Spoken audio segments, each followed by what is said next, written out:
Live from the City Building in Athens, Ohio, your local source for live city meetings, TGC 15 presents Athens City Council.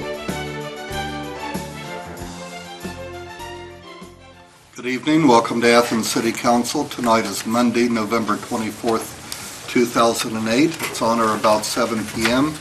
This evening, City Council is meeting in a series of committee meetings, and then we'll be going into a fairly short special session of City Council. The first committee meeting is Community Issues. Jim Sands. And the first item in our agenda, Mr. President, is we need to pass an ordinance regarding suspension of the 24-hour parking rule. We don't need to do this. We're suggesting that we pass this ordinance suspending the 24-hour parking rule from November 28th through January 1st. This was done for the first time last year during the winter break, and it was also done during the summer break, I believe, because a lot of year-round residents felt that without the additional cars in their neighborhood from the students in the neighborhood, that we didn't need this enforced turnover of vehicles to allow free parking, not free, but free access to parking in the neighborhoods. So this would be, if the council approves that, we will bring this up as an ordinance for suspension and passage tonight. So, any comments, concerns about this? Let's do it. Let's do it. Good idea. Okay. I think I saw in the paper that the city service safety director was already aware of it, or had already been. That's another. Is that correct? That's a different thing. Or is that That's something another different? issue. That's the uptown parking, where the payments and the parking meters are suspended during the holiday shopping season. This is in the neighborhoods, in your neighborhood. Oh. No more 24-hour parking. Right. With the parking Okay. enforcement people coming along, Okay. marking tires. Actually, when this was introduced last year, I voted against it because I said I thought the 24-hour rule was working well. Let's don't mess with it. But the suspension worked pretty well too, so, and it made a lot of people happy. And we did have some comments at the West Side Community Association meeting. In fact, they were the ones that alerted us to the fact that it had been passed last year, seemed to work well, and so they were suggesting again that we consider it. And if we want to consider it again next year, I'll put it on my calendar earlier in the year so we won't have to suspend And the rules. I tried to call the clerk. I want to hear more of that from other council members. I really appreciate I tried to call the clerk. Do we need to do an ordinance to suspend for the summer also? Did we suspend for the summer? I don't think we did. We didn't this year. It got too We talked complicated. about it. Okay, then we're just going to, this is it. to be discussed. Thank you. We could take the dates out of the ordinance tonight, though, and just say the Friday after Thanksgiving through January 1st, don't do years, And- so that we don't have to do this every year. That's what we did on the Uptown Park. Right. So we could move to amend this. You could do that. We like We to could- amend before we suspend and pass at a Thank special you. session. Amend, Remember, guys, we suspend, will be pass. doing Okay. I will try my I'll best to work talk with to this. Make it this way. Okay, thank you for all your comments. Second issue on our agenda is to hear a report from Rhonda Clark, Director of Community Food Initiatives, regarding their composting program that we have supported in the past year or two, I believe to the tune of $5,000 annually. 10. And, 10. 10? Was it 10? 10. It was this year? 5,000 for composting, 5,000 for community gardening. Thank you. And so, Rhonda Clark. Hi. Again, my name is Rhonda Clark, and I'm the Executive Director of Community Food Initiatives, and thank you for the support the last couple of years. And so I have a little presentation here for you. Here it starts. Okay, Community Food Initiatives, the Fruits of Our Labor 2008. The mission statement of CFI: to help local people become self-sufficient in their food production. We help community members acquire the tools and education they need to install, maintain, and harvest their personal gardens, as well as cook and preserve the fruits of their labor. We also teach how to compost, save vegetable seeds, and create jobs by teaching how to sell at local markets. Why we do what we do it to fight hunger and poverty and increase local food security, to increase the health of our residents, and to fight food-related diseases such as diabetes, obesity, cancer, and heart disease, and to teach people and communities how to live closer to the earth and have a more sustainable lifestyle. Our program includes the Athens Community Gardens, which are on West Side, at Hope Apartments on East Side, Gloucester, Stewart. We also have a community composting project, the Edible Schoolyard projects at the Athens City Schools, Trimble Local Schools. We have a free seed giveaway, which we do in Chansey, Gloucester, Mineral, Lottridge, Nelsonville. We have a CFI Seed Savers group. We also are helping with the Trimble Township Farmers Market and food preservation workshops. We'll be talking about the West Side Community Gardens, Hope Gardens, composting, and the CFI donation station today. Some pictures of the West Side Community Gardens, which are located on West State Street by the ball fields, between the driving range and the first ball field on the right. We survey the gardens every year. This is our 5th year surveying the gardens, and these are some statistics that we came up with this year. Each gardener spends about 7.08 hours a week in the garden. Total hours spent by all gardeners for the season was 30,585 hours. The average gardener grows 164 pounds. They donate 52 pounds of that to the community. 72% said they are preserving food, and 89% said that they are eating more fruits and vegetables because of the gardens. Here is a table that we've created over the last 5 years of our survey. You can see that we're up to 120 gardeners now in 2008. That happened in May with the fuel prices went up in May. And we don't do a lot of advertising just to keep it under some sort of, make it manageable. And so we had advertising through the fuel prices, so we went to 120 gardeners on West Side only. That doesn't include the gardeners on East Side at Hope. We also produced 19,680 pounds of food. The amount that was donated was 6,240. We had 300 hours of training time. We have 86 gardeners preserving produce, and then the amount of food preserved is on is number 6 in the packets that I handed to everybody, except for Deborah didn't get one, so I'm sorry. The places the gardeners donated food include the CFI donation station, Individuals in Need, Food for Life, Green Edge, Rural Action, Salvation Army, Good Earth, Hunger Mission, Athens Friends Mission, Good Works, and Electronic Vision. This is from their survey. We had several workshops on how to preserve and cook the foods. We have Gardening 101, cheese making, Adventures in Pickling, solar cooking, homemade ice cream, casting a vision at the West Side Gardens. We're trying to make them self-sufficient, self-governing over there. Bread making, making your own condiments, etc. 2009 goals include achieving self-governance of the West Side Community Gardeners so that they're running their own show. We spend a lot of staff time over there, and we'd like to be able to pull CFI staff time out and put it elsewhere in the city and elsewhere in the county. We'd like to start a community orchard project at the request of Mayor Weil, and try and promote eating the fruit on the fruit trees that already exist in the city. We think there's a lot of fruit that's just falling on the ground and becoming kind of a hazard for people walking by and such, and we think that we could promote eating that and processing that. Expansion to the south of the gardens towards the I guess the ball field that's right there, kind of alongside the driving range. The gardeners want to build a living fence of berries and perennials around the garden in order to keep deer out, theoretically. Yeah, but it'd be neat to have a living fence of berries anyways. Add a second water spigot, and we want to work with the city planner on future sites. The Hope Garden Summer Youth Program was a huge success. Here on the left, you'll see the garden. We had up to 18 kids. And on the left is the kids' garden at week 2, and on the right is the kids' garden at week 7. And it was set up, we had 1 community garden manager, 2 summer service corps, and 1 OU intern. We worked from the camp was from June 23rd to August 15th. We taught 3 classes a week to the youth at the Hope Apartments.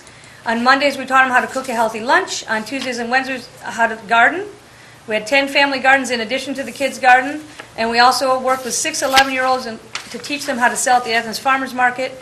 And all of this is documented in a folder form so that we can replicate it in other parts of the county and in the city. Here's some pictures of them learning how to make salads and working in the garden.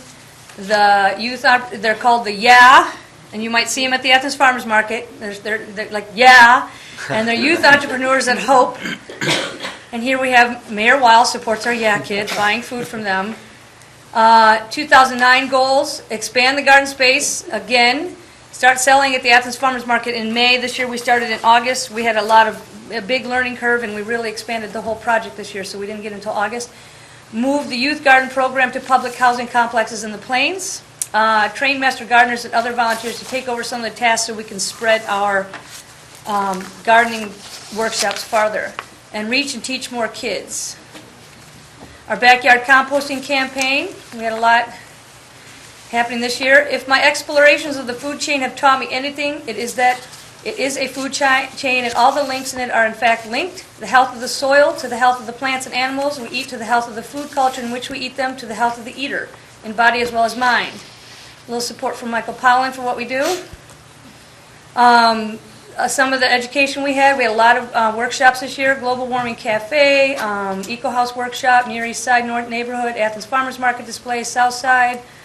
Sycamore Run at 2, Wayne National Forest, Pawpaw Festival, Athens Garden Club. Our workshops and marketing reached at least 2,000 people in the city. Some pictures of building. Here's our statistics, again, similar to what we had for the gardens.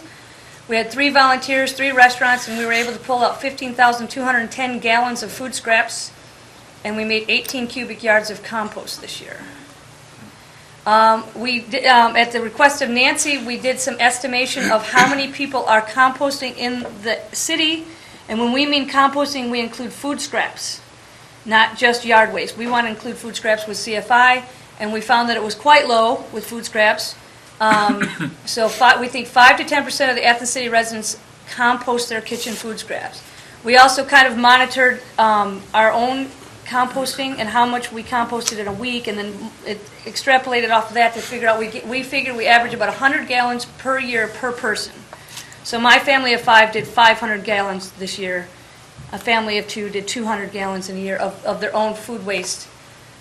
So taking that to the 5 to 10% of Athens City residents, we think currently 75,000 to 150,000 gallons of food waste is presently being diverted from the waste stream by composting food scraps, in addition to yard waste that's not included in that number. If we could raise the percentage to 20%, then residents would be diverting 300,000 gallons of food waste from the Athens solid waste stream. Some of our future composting goals: increase the percent of backyard composters, continue our backyard compost workshops, teach more under the sink compost workshops. We surveyed our gardeners and found that a lot of them, because they live in apartments and that's why they garden at the community gardens, don't have access to facilities to compost. Install compost facilities at local schools. Many restaurants are asking to participate in our pre-consumer food residual collection, but Athens needs a large outdoor composting facility to accommodate that. There's quite a bit of product.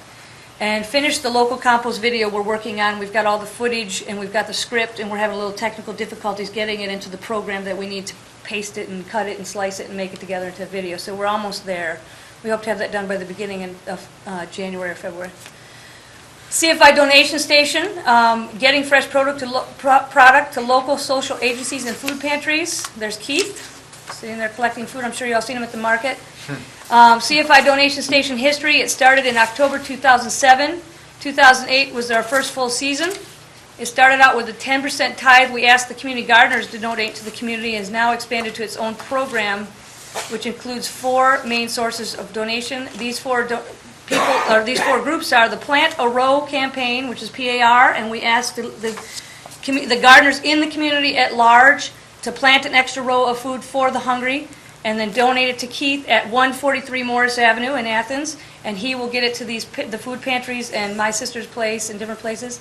Also, the West Side Community Gardeners give 10%. We ask them to give 10% of their product, and they give it through Keith.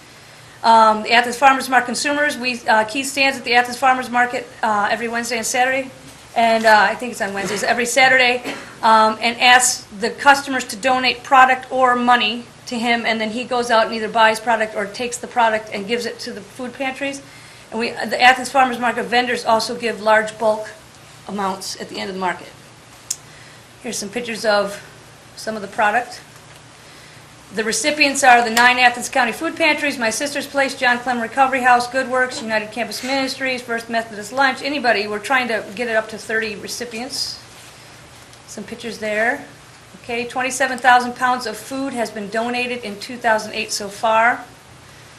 And the final statistics in 2008, 47,000 pounds of food both grown and donated by local people for local people. So that includes the amount that was donated to Keith and the amount that was grown at the Athens Community Gardens. And then it was another great year for CFI, and thank you for your support in 2008. Thank you for your report, Rhonda. Yeah. Any comments? Nancy, did you have some comments? Okay. There was a mention of a larger municipal composting facility.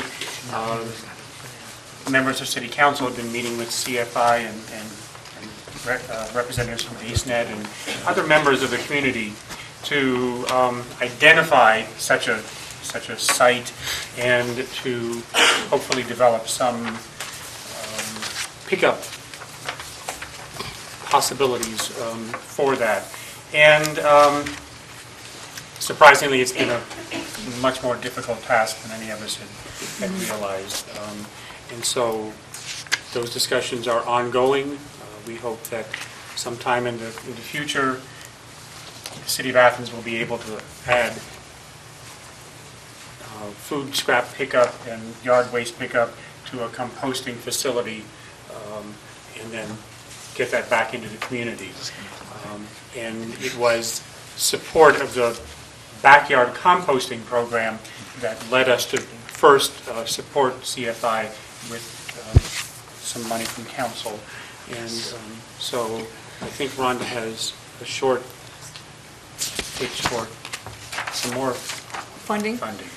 Yeah, I mean, with the expansion of the gardens and with the expansion of all the projects we do in the city, that we would like to ask for a higher sum, but we're okay with, we're happy with what you give us. But it's starting to cost more to achieve the goals that we have, and because of the size of the gardens and the size of the composting situation. So we would like to ask for 20,000, but we're willing to work with that. So as we consider this in discussions in the near future, we can review our materials that were given to us and discuss what level of support we'd like to provide this year. I'd like to give a little detail on the public orchard thing, which would entail a lot of staff time, but we would like to create a map of where all the trees are in the city, and to have that available to people and to promote. We're thinking of some situation where we could plant trees and also deal with the existing trees and create a program where maybe we put ribbons around the trees, and then if they're a green ribbon, anybody can pick it. If a yellow ribbon, there's some issues that maybe they need to sign a waiver, or it's got pesticides on it or something like that. And then a red ribbon is no, it's not public domain. You can't pick the fruit off this tree. And having those ribbons around the city would be a big promotion for, I don't think people notice the trees now. I mean, if we had something on them that was pretty substantial, I don't think people really think about it now, and they don't think about, gee, I could eat that fruit. But if we were to add more food security to the area, I think adding fruit on as another layer to vegetables, and we're also adding on grains in 2009, it would be a huge boon to have that kind of food security in the area. It would insulate us against any kind of national problems that might happen, I think. Mayor?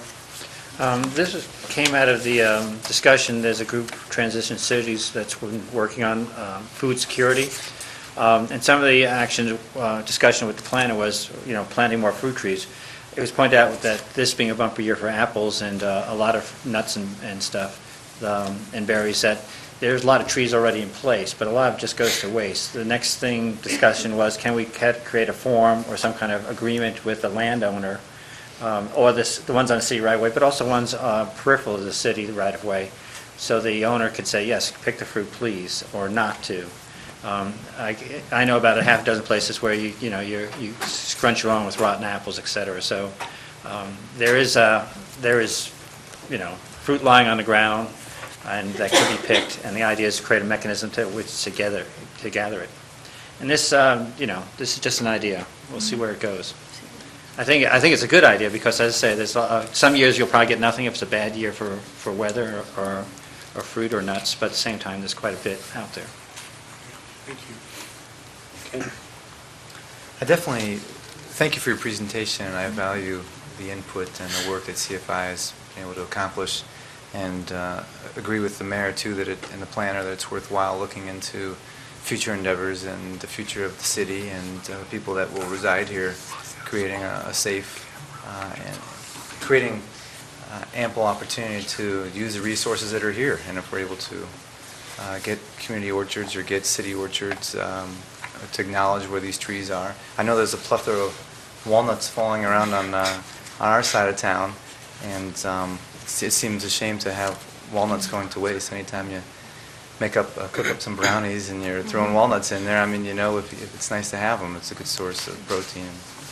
But so I value the input, and I think these are interesting ideas that we're looking at. Yes.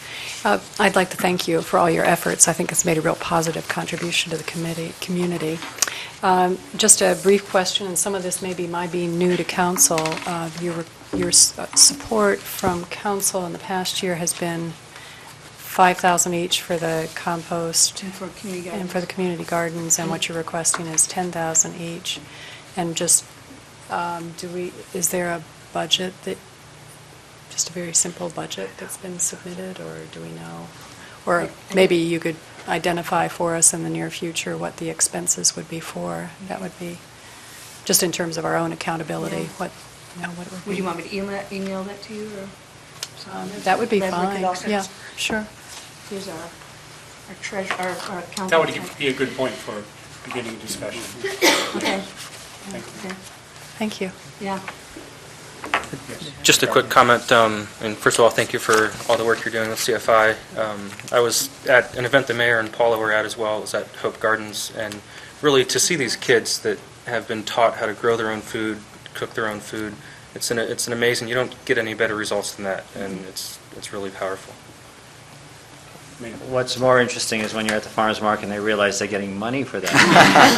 I think they're more enthusiastic about that. Yeah. You could see they were thrilled to the fact that what they were doing is actually producing some change coming back at them. Yeah, we found a lot of them use that money to help their family pay rent and buy food. They're very mature because of the situation that they've grown up in and the hardships they've already had to deal with. These kids are much more mature than my kids, which are very food secure. My kids don't have to deal with the issues these kids have to deal with. And so we've heard a lot of them go and give the money to their parents so they could pay rent and buy food and different things like that. So it's pretty amazing. Thank you. If you would email that to Okay. Member Nisley, and then she'll Distribute it. distribute it to all of us. Okay. That would be great. Thank you, Lynn. Yep. Thank you for everything. And now we're going to hear from Paige Lost, who is the director of the Athens County Convention and Visitors Bureau. And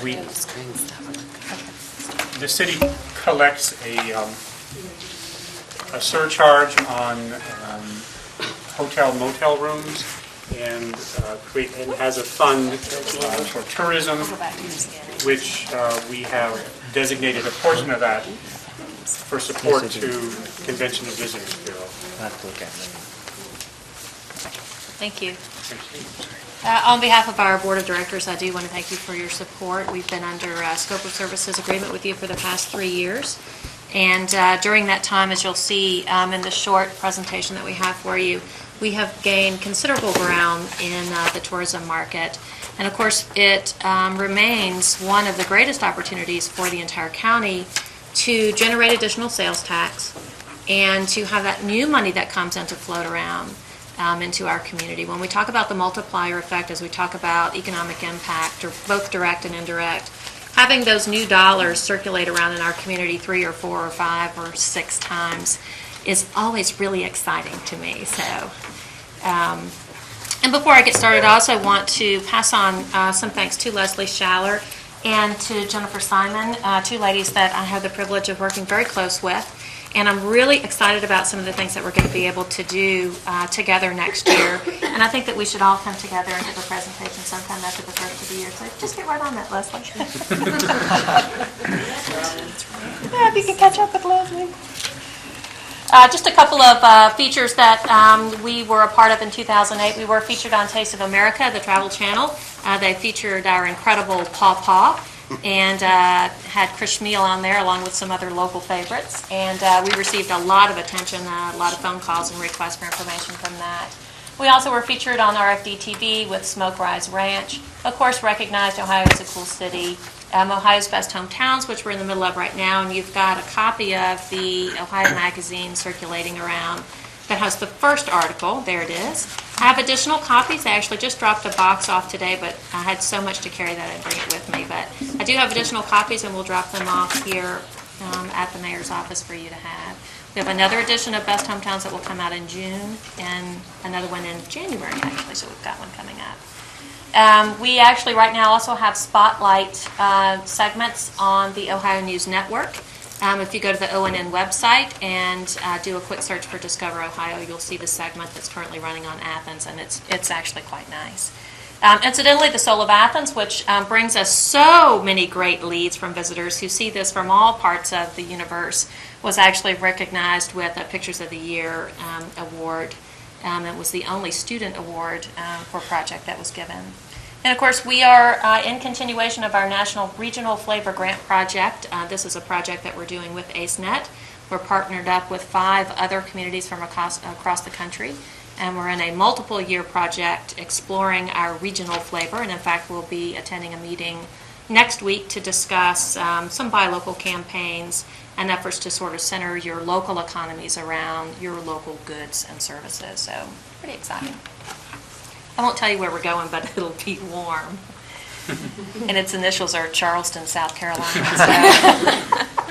So. Some special events that we had going on this year. We did our first ever Athens Winter Jazz and Blues Fest. Of course, Beat International at the Dairy Barn will be followed up with Quilt National, which will bring a significant number of people to us beginning Memorial Day weekend. The OU Family Weekends and Sporting Events, there's about 13 to 15 of these a year that fill all of our hotels up, which are fantastic. Ohio Brew Week, its 3rd year, stronger than ever. Boogie on the Bricks, bigger than ever. Paw Paw Festival, bigger than ever. American Legion State Championships, we continue to host them. We just completed our 41st year of having them here. And Halloween with an exclamation point, because I thought it was pretty darn fantastic this year. We continue, by the way, to work with Jonathan Holmberg and the Clean and Safe Committee. They did produce a map and guide to Halloween this year, and then in the works for next year is further development of a website. Incidentally, we sold 20 online hotel packages for Halloween. It's the first year that we tried to do it, and we partnered with a local hotel who was willing, and everything worked perfectly. We gave them a T-shirt and a poster and some other trinkets and a map and things like that, and we didn't advertise it or promote it, but just off of the traffic, general traffic from the web, we were able to sell about 20 of them. So. We did host a significant number of conferences, meetings, and groups here this past year. The Youth Spring Hockey Tournaments, we actually have 2 of those that come in. The 5th grade and middle school state wrestling championships. This was 2 different weekends over our spring break week that filled all of our hotels, plus the Logan Hotels, hotel in Jackson, and a couple of rooms over in Parkersburg. So we really spread out on that one. Alpha Gamma Delta Sorority, the Black Alumni Reunion, Ohio State Beekeepers Association, which is pretty exciting, the Sports Administration Alumni Symposium, Ohio Campground Owners, and we just finished the NCAA Water Polo Championships, which OU hosted, and then, of course, the basketball bracket buster game, which is hard to say fast, but still brings a lot of traffic to us. And definitely, this is where our partnerships with Ohio University come into play. Particularly when it comes to sporting events, these bracket busters and tournaments that happen on a very quick turnaround. We have to go very quickly to our hoteliers and say, give us good rates, block the rooms, hold these. We know that people are going to be registering. And for us, it's a little extra package that comes to us sometimes at a time when we really need it, a time when it's slow, which is what happened with the water polo tournament. Advertising and marketing, this past year we spent about $45,000 in advertising and probably another $10,000 in marketing. Part of our marketing efforts include attending some travel showcases. Some of these are for group tour operators, where we're trying to secure group tour business, and some are for leisure travelers, like the Spotlight on Appalachia travel show. We visited in Steubenville for that this year and saw a record number of people. And it's a chance for us to get the word out about what we do and to provide people with some information about a part of the country or a part of Ohio that they may have never visited. A few areas where we did some advertising. We continue to advertise in Ohio Magazine with a tremendous amount of success. Over the Back Fence, another regional Southern Ohio magazine. The other paper, which is an alternative newspaper in Columbus, we in the summer run weekly ads with them, and then over the holidays we'll be running weekly ads with them as well. Group Travel Magazine, again directed at those people who develop group tours. Appalachian Ohio Visitor's Guide, which came out for the first time this year. We continue to do our radio advertising with WOUB, several stations in Columbus, and the local Athens radio stations when we have special events. And of course, we're doing Guest Quest co-ops. This is a travel publication that goes in about 600,000 newspapers several times a year. And what we're doing is we're paying for half of the two-page spread that follows right after the Hocking Hill spread. And that allows our partners to be able to get into a publication of this size that provides bona fide generated leads directly to them for about $250, which is pretty amazing. A normal magazine advertisement for one of our partners can run anywhere from $600 to $1,000 and may or may not generate a bona fide lead. These are things that actually every week they send you the reader response information. And we'll be doing more of these kinds of co-ops in 2009. A few facts about our website: 1.3 million hits a month. Every time I look at this thing, it keeps getting bigger and bigger. We get more and more pages and we get more and more hits on it, but it is definitely an amazing tool for us. We continue to rank number 1 or number 2 in just about everything that you can search for when it comes to Athens, Ohio.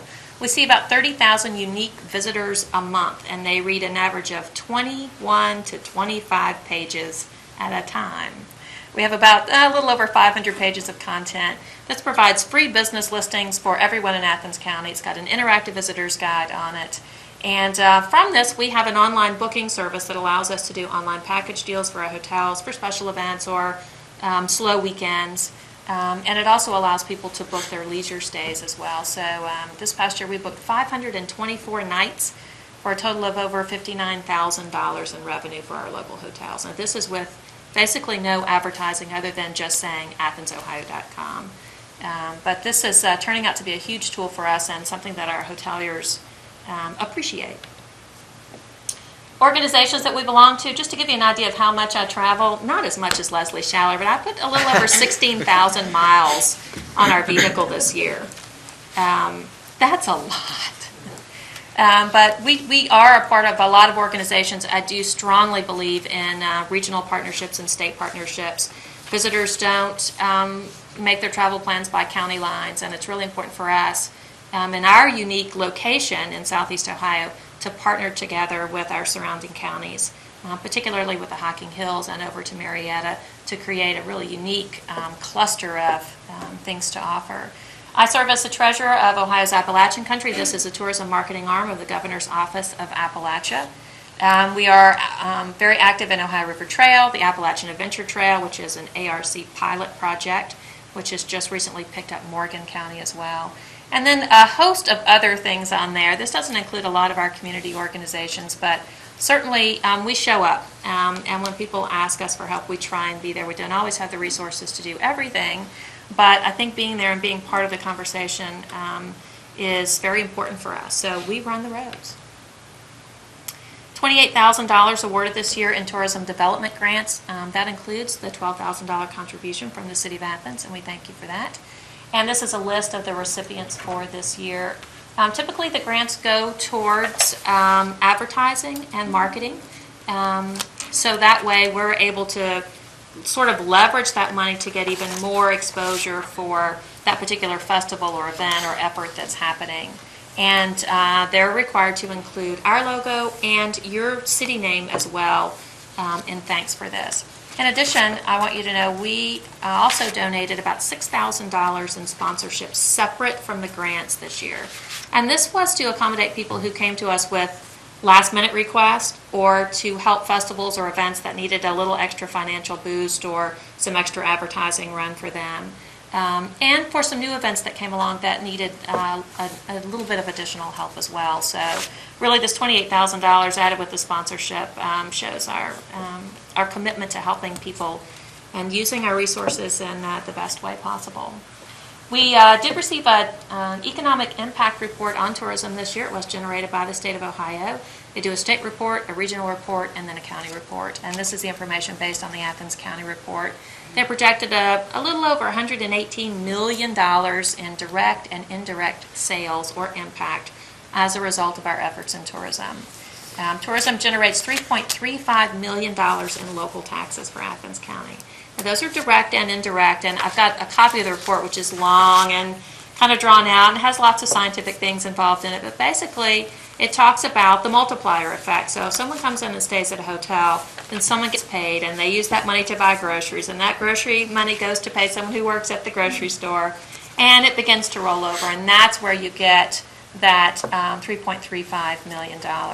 So based on that amount, for every dollar invested in the ACCVB, and this is based on our total budget, we give you a $39.02 direct and indirect tax revenue return. That's pretty amazing. Some popular things in Athens County, of course, dining, shopping, and lodging in that order. About 80% of our visitors are what we call day trippers, and we are constantly working to move that 20% of overnight trippers to something a little higher than that. Overall, Ohio generates about $38 billion in direct and indirect impact. Our share of that is only 4%. Some people would say, oh, wow, staggering opportunity for growth there. There's really nothing but just wide open opportunity there. We have grown significantly, by the way, in the past 3 years. In 2005, our projected direct and indirect impacts were $113 million, so we have gained some considerable ground. This is a review of our lodging tax income for this year. As Jim told you, the City of Athens collects a 3% lodging tax. The county also collects a 3% lodging tax. So those properties that lie within the city collect 6%. That 3% that goes to you is divided up into several categories. One of those is ours, and we receive 35% of the 3% that you generate. Gets a little confusing. This year we budgeted to receive a little over $75,000 from you. We received $85,852. So we did see an increase in our city tax this year. Same with the county. We budgeted to receive $221,665. We received $227,424.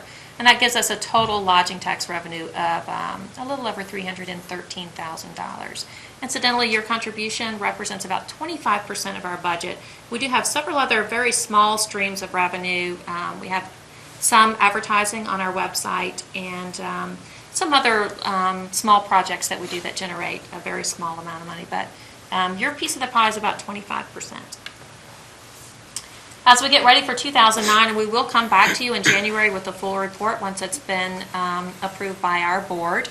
But we will have more advertising money, and we will be doing more advertising. And in fact, we have a project going on with O&N right now, and we will be participating in the state's co-op program to do some radio advertising in our region. This will take us all the way down into Charleston, West Virginia, and all the way up through central Ohio. Increased internet activities, including that infamous Web 2.0 efforts, online package deals, which have been really great for us with our hoteliers this year. The electronic newsletters will continue. And we will be developing 3 sister sites to our main web page. And what we found is there's so many great stories to tell that it's difficult to do on our website, which is mostly calendar and attraction and business listing driven. So we will be developing 3 sister sites next year, one to focus on the arts, one to focus on our regional flavor. CFI will be a very strong component of that. It was kind of exciting listening to what she talked about because it will play so well into that website. And then we will be developing a wheels website, which started out as a motorsports website, but then we decided we couldn't leave off the bikes and the skateboards and the rollerblades and various other things that you can break your neck with. So we're going to leave that one to be a wheels site. And we hope that working with Eden Marketing, who's our new web provider, that we'll have those sites up within the end of the first quarter of 2009. Our work next year will center around the regional flavor and local flavor of what's going on here. This is our greatest story to tell. This is why we were named one of the best hometowns in Ohio, and it will be what we use to capitalize to attract visitors next year, in addition to those mainstay programs and Know You events that we have. This is a great example of how tourism is really a byproduct of great community development. And when your community does a good job in pulling together its assets, how they may be limited, they may be vast, but it's the way that you pull those assets together and the way that your unique characters interact with each other to carry on the spirit of your community that really begins to tell the story, and we intend to leverage that. And of course, stronger partnerships with hoteliers and OU to target group travel meetings and conferences. So why am I here? Let me guess. You didn't think you were going to get off easy, did you? Our contract with you does end at the end of this year. We actually have one more quarter because we're paid a quarter late, so we do have one more quarter of funding that will come to us in 2009 for the last quarter of 2008. However, we are requesting consideration for a renewal of our contract of that 35% that you give us for the next 3 years. It will be 2009 through 2011.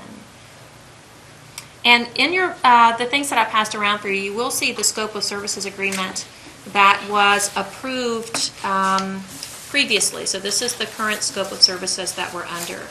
And in some ways, the scope of services is a little on the vague side. I prefer to see dollar amounts associated out there so that when we say we expect to get $85,000 from you in 2009, and that's going to be broken up into a certain amount for advertising, a certain amount for marketing, a certain amount for staffing and personnel and overhead cost, and a certain amount for special events, grant funding, that kind of thing. That's really entirely up to you, but I prefer to work under very specific dollar amounts. That way you know what you're getting from me, and you know if I met that goal or not. But it's entirely up to you. We'll spend the money either way. Thank you, Paige. Any questions or comments for Paige at this point? Yes, Member Butler. Thank you, Paige, for your presentation. Sure. I know you're active in the community. I see you at meetings that I attend as well. A question again about you said the amount that you'd be asking for next year, was that listed on the 09 budget here? Is that the 85,000, is that correct? Yeah, the budget draft that you have is, we always base our next year's budget on what we received the previous year. And history tells us that we've been able to really build on that every year. We know that we'll probably collect more. But what we're asking for would be that 35%, which right now is about $85,000 a year. It's good for us because that percentage is increasing, so we don't have to ask you for a higher percentage. Mm-hmm. It just works itself out where we're able to get more money as we work harder and are more successful. Well, I think we're lucky here in Athens that frequently on a weekend there is a lot to do. There's so many different things happening throughout the year, and again, that's a credit to a number of people, including yourself. So I think we're fortunate that if we don't want to go on a car trip to head out of town, that there's things happening here in our own community. Right. And that's apparent tonight after listening to everything listed there. There's a few things that I saw that I wasn't aware of that were happening. Check the website. I need to. And I do applaud your RSS feed. I do applaud your web presence. I just listened to something on NPR not too long ago about their new director, and is really pushing a bigger web presence for National Public Radio. So I think it's something that's inevitable is happening, that the web is going to continue to be a resource for all of us.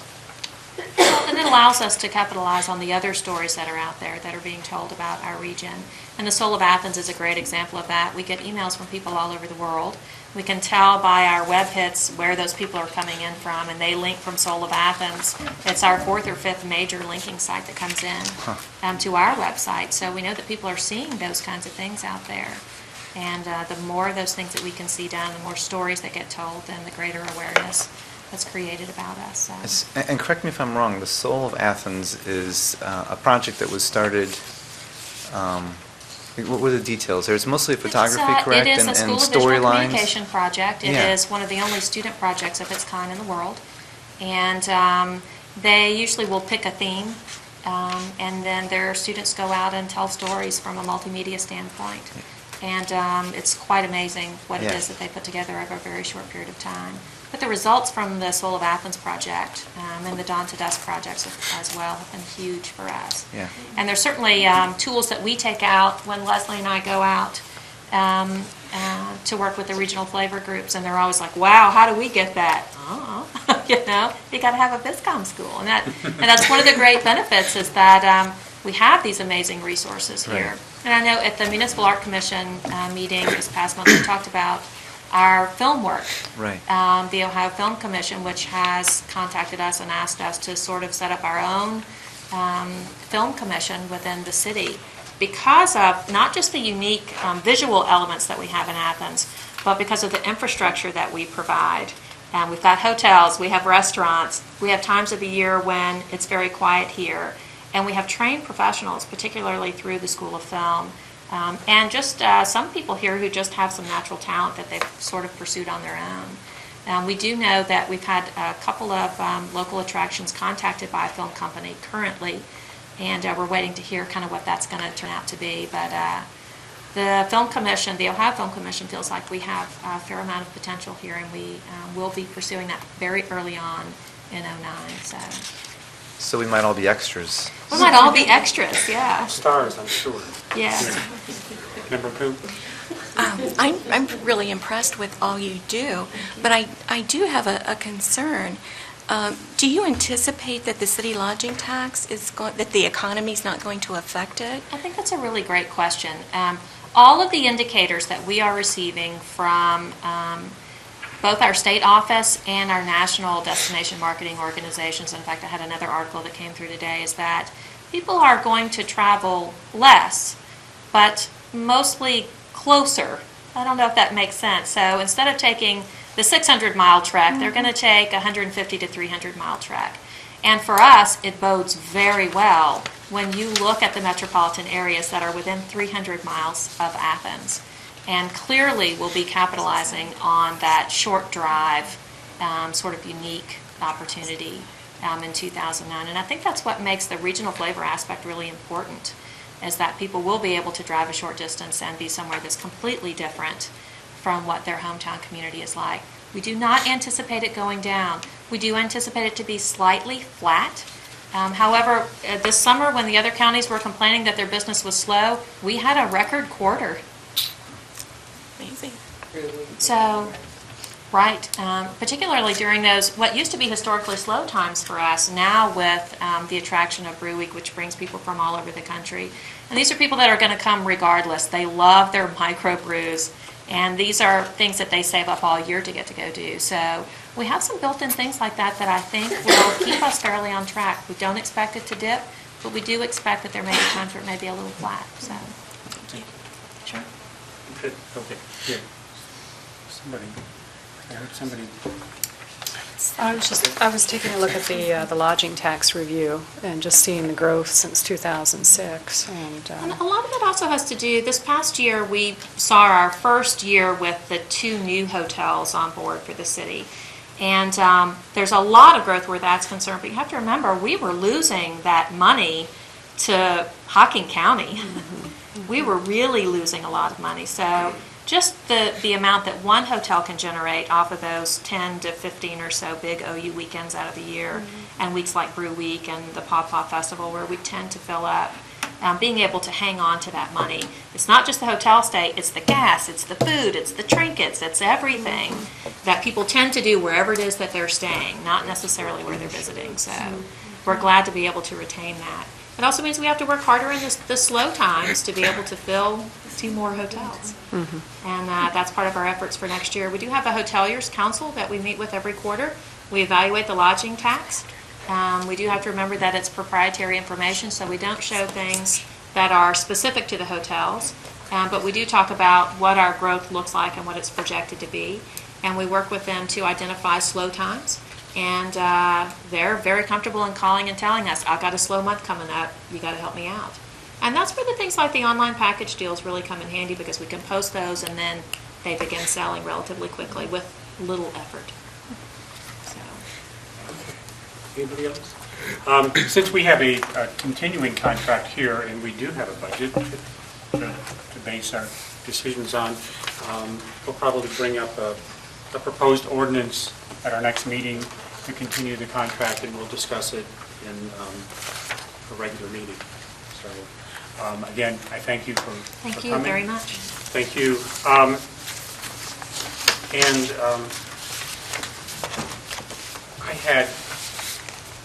I had a miscellaneous. Speaking of continuing contracts, Matt Green from Community Television came to talk to us a few weeks ago, and he had a list of equipment that he felt was pretty necessary for continuing their work. And we have to remember that when he moved into this position 3 years ago, all the equipment that he inherited was pretty overwhelmingly used out already. So he probably does need to replace some of this. I've had conversations with several council members. One of the conversations involved continuing the contract and $15,000 for purchasing equipment this year, and then looking at how things are next year, we do another $15,000. And then I heard a $20,000 for each for the first time, and then $15,000 in review. And then most recently, I heard a suggestion of a one-time, continuing the contract, a one-time payment of $25,000 for equipment. And that would, we would forego the $35,000 just to $25,000. And I don't know which of these to bring forward, or just choose one and we'll have a discussion and go from there. Anybody have any comments? The one comment I'd have is a list of what are the true needs, not just a number. Well, he did give us a list of the equipment that he wanted and suggestion that some of that was most necessary for. Well, look who's here. There it is. Some of Come them. to the microphone. Okay. Let's not go through this again. We've got all that budget stuff.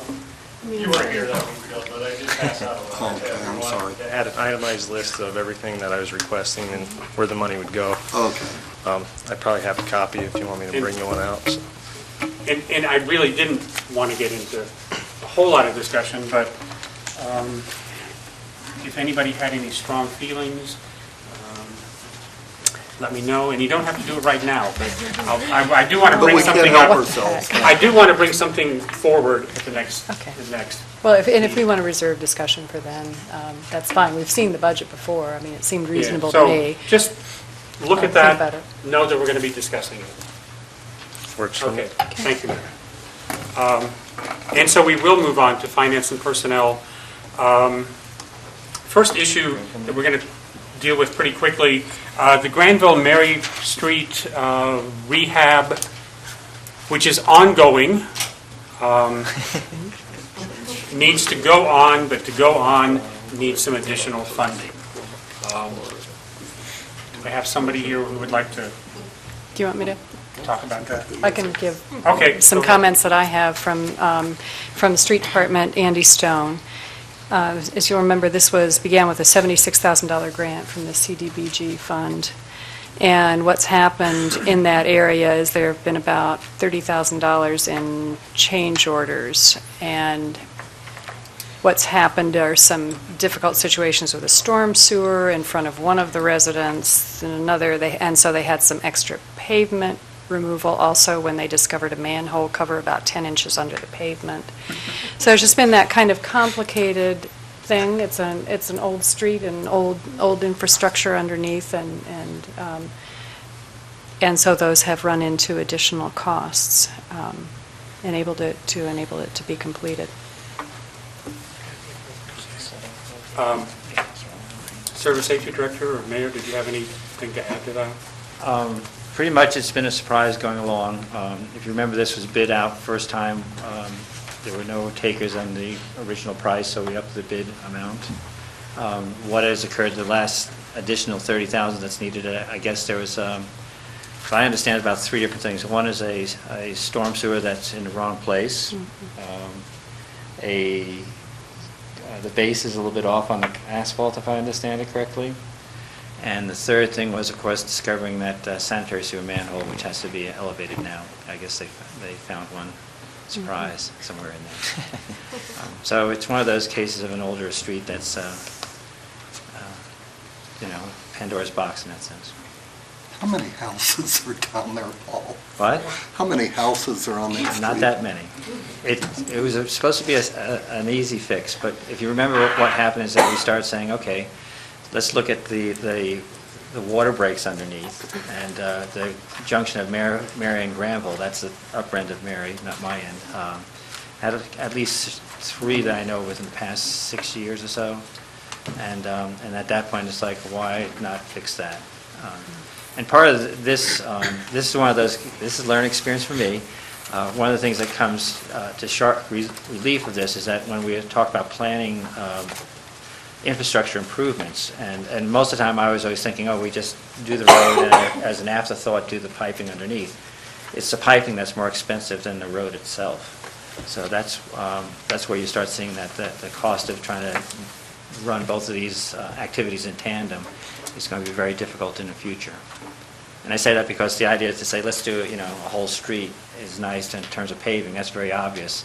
Let's do the whole water infrastructure underneath is not as obvious, and you don't know what you're going to get into until you're there. This project is, I would say, close to 75% done, and we need to finish it and be able to close that out.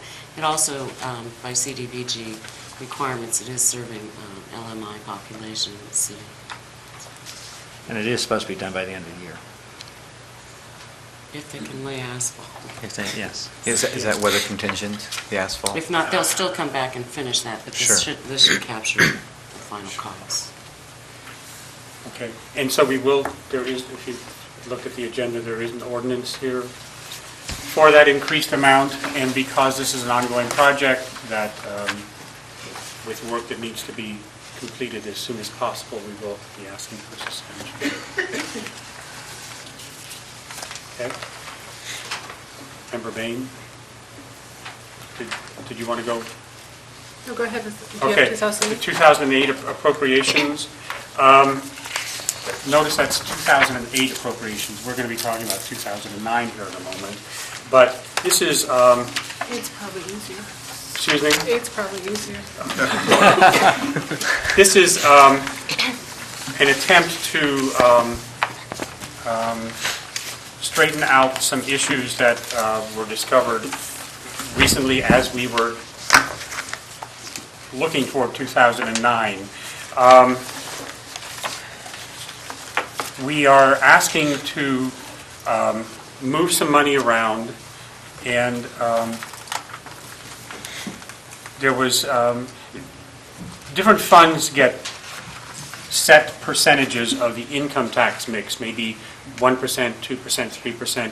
Each percent is usually figured about $60,000 worth.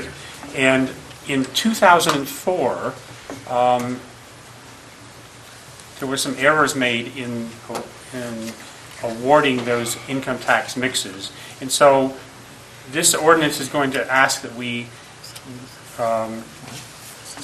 delete $42,858 from the general fund and $67,945 from street rehab, and distribute that among streets, the community center debt, and capital improvements to untangle that appropriation that was not handled correctly then. And then the second part of that, it appears that when we got some overpayments, some prepayments in the water fund, the sewer fund, or the garbage fund, we didn't actually have a fund to put those in, and so they were shunted over to the parking garage, because that was a pretty dormant fund. And so now we realize that we need to move those back. So parking garage fund is going to be deleting $163,035.54. That will be divided among the water fund, the sewer fund, and the garbage fund. These are prepayments that were just put into a fund for holding purposes, and now we're moving them to where they should be. Deputy Auditor, did I explain that as well as possible? Okay, and again, these are corrections that the auditor's office would like to make as of the end of June, so that when we do look at the 2009 budget, we will have an accurate picture. So we have an ordinance on tonight's agenda, which we'll be asking to consider under suspension of rules. Okay. I hate to do this. I'm fairly good at this, and I didn't understand all that, Jim. And I heard a little something about this in the past, especially the water fund ending up in the parking garage fund. Yeah. Ray, can you help me explain to me how that happened? You ever been in garage to see that water running? I'm sorry, I'm not buying it yet. Now, I'm sure I will before it's over, but I've got to hear it better than I've heard it. So, help me out. Well, this originally occurred sometime, as I understand it, prior to 2000. Way before you were there, way before, so, and for we're whatever not Chucky reason, Spears here. Yeah, for whatever reason, between, our auditor's office and the state auditor's office, they decided that they would put the prepayments on utility accounts because it was not yet applied specifically to water, sewer, garbage. There was an excess of, say, $30 in the customer's account, and they've got a $30 credit. But they haven't used water or sewer or trash yet. So they put that into an on account, which has showed up in the city's records as 730,999, followed by another 6 nines, and the money was shown as revenue in the parking garage. Now, there were monies that were relieved and distributed at different points in time, but the full amounts had not been moved in the years from like 2001 through 2005. There were small residuals left that weren't transferred at the end of the year. And then from that point on, however it was being transferred or on what basis it was being reallocated disappeared, just to make it simple. And so it's been accumulating in that on-account fund since. So for like about the last 3 years, there haven't been any distributions out of the on-account fund on our records. Now, it hasn't impacted the customer's bill. It's just that the revenue that went in to cover that was going into the fund over here and being credited to their account over here. And this is to correct that. And then from this point forward, we're not going to be moving that money into the parking garage fund any longer. That's a good thing. You know what I find kind of amazing, and again, this is not your fault and really no one, this is going back a ways, so I'm not chucking Spears, so please don't misunderstand.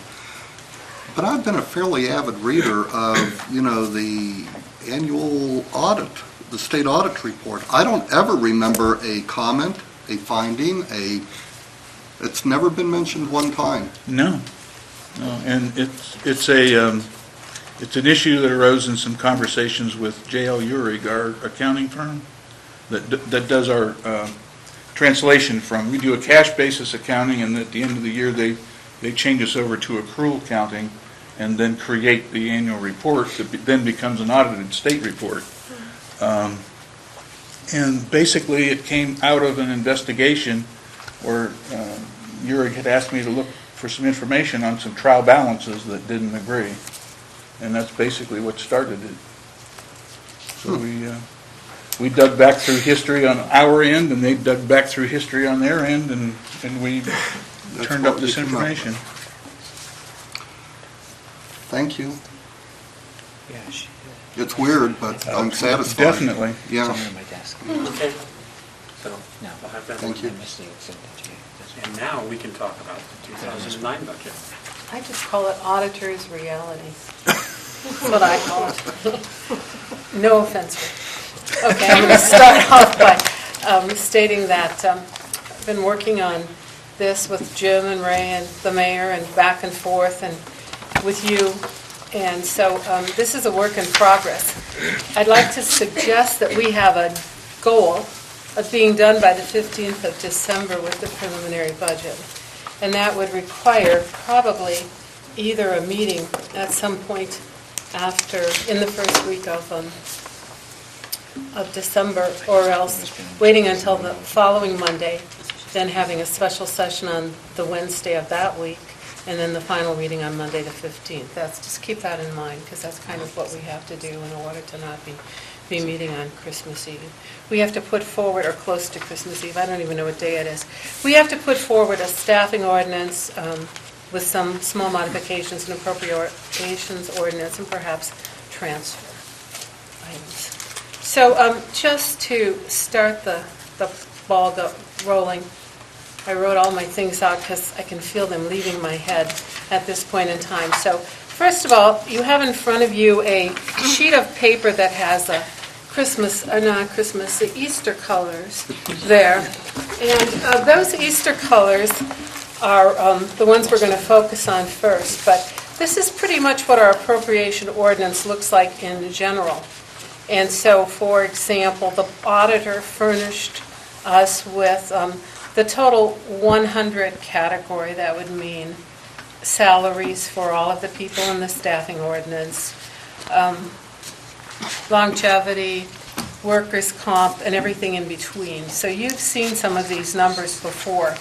They're just all on the sheet now, as you would expect to see them.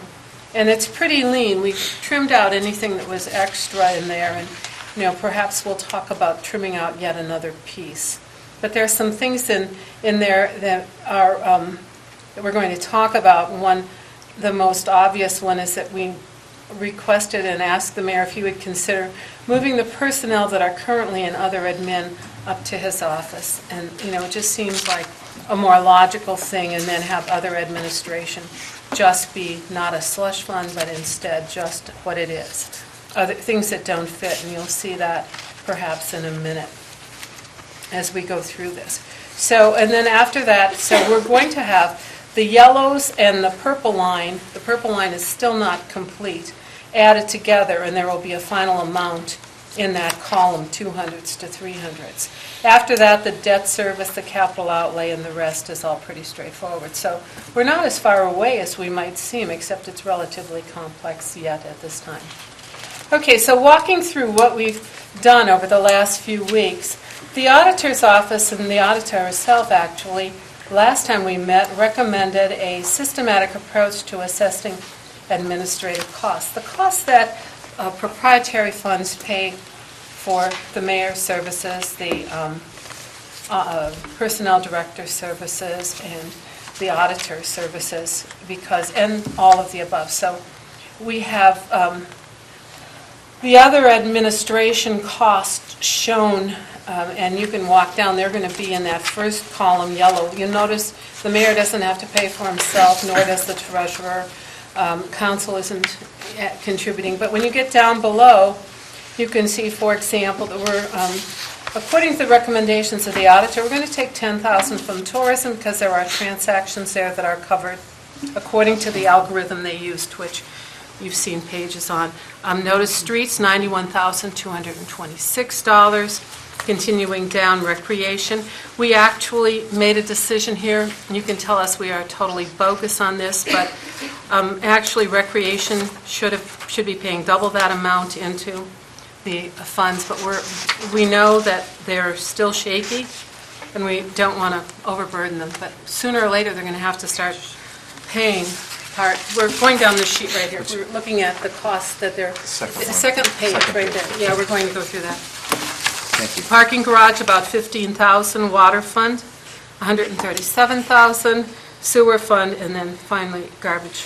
And so we get about somewhere in the vicinity of $500,000 being moved over to the general fund for use in the general fund. Some of it will, and as we appropriate the money, it will be used to cover the costs of using the facilities in the general fund activities. Okay, so does anybody have a question about that line first? That was, there's a basis for this, and the basis is spelled out. I assume that it would stand the test of an audit. Yes. Olahu. Just a brief question, and I know I have these numbers somewhere, but are there any huge differences in the amounts for these different departments based on last year? Yeah. Okay. They did it last year, streets, for example. And it was basically, sort of, I guess I could characterize it as grab it out of the air, would be the way. I mean, because and water was $500,000, 300,000. Sewer was 300,000. And, what was the basis for it? And to his credit, Ray sat down, sharpened his pencil, and did the auditor thing and figured out a basis for it. And we do appreciate that. It's not as flashy as tourism, but it's really critical to our well-being. We will not then all be in stocks in the central square as a consequence of misallocating funds. All right, questions. So this will stand the test of scrutiny, I hope. I mean, it will. The second fund that we have to talk about is Internal Services Fund, and that funds the mechanics and Ron Forrest, part of Ron Forrest. And so internal service was also calculated on the basis of vehicles and computers, and I remember seeing Andy in a meeting, and he said he was going back to 3 vehicles and no computers to get rid of this charge. But I think he was teasing a bit. But the second column... A positive unintended consequence. Yes, well, I don't think it's gotten rid of the La Bambas yet, but we'll keep working on that.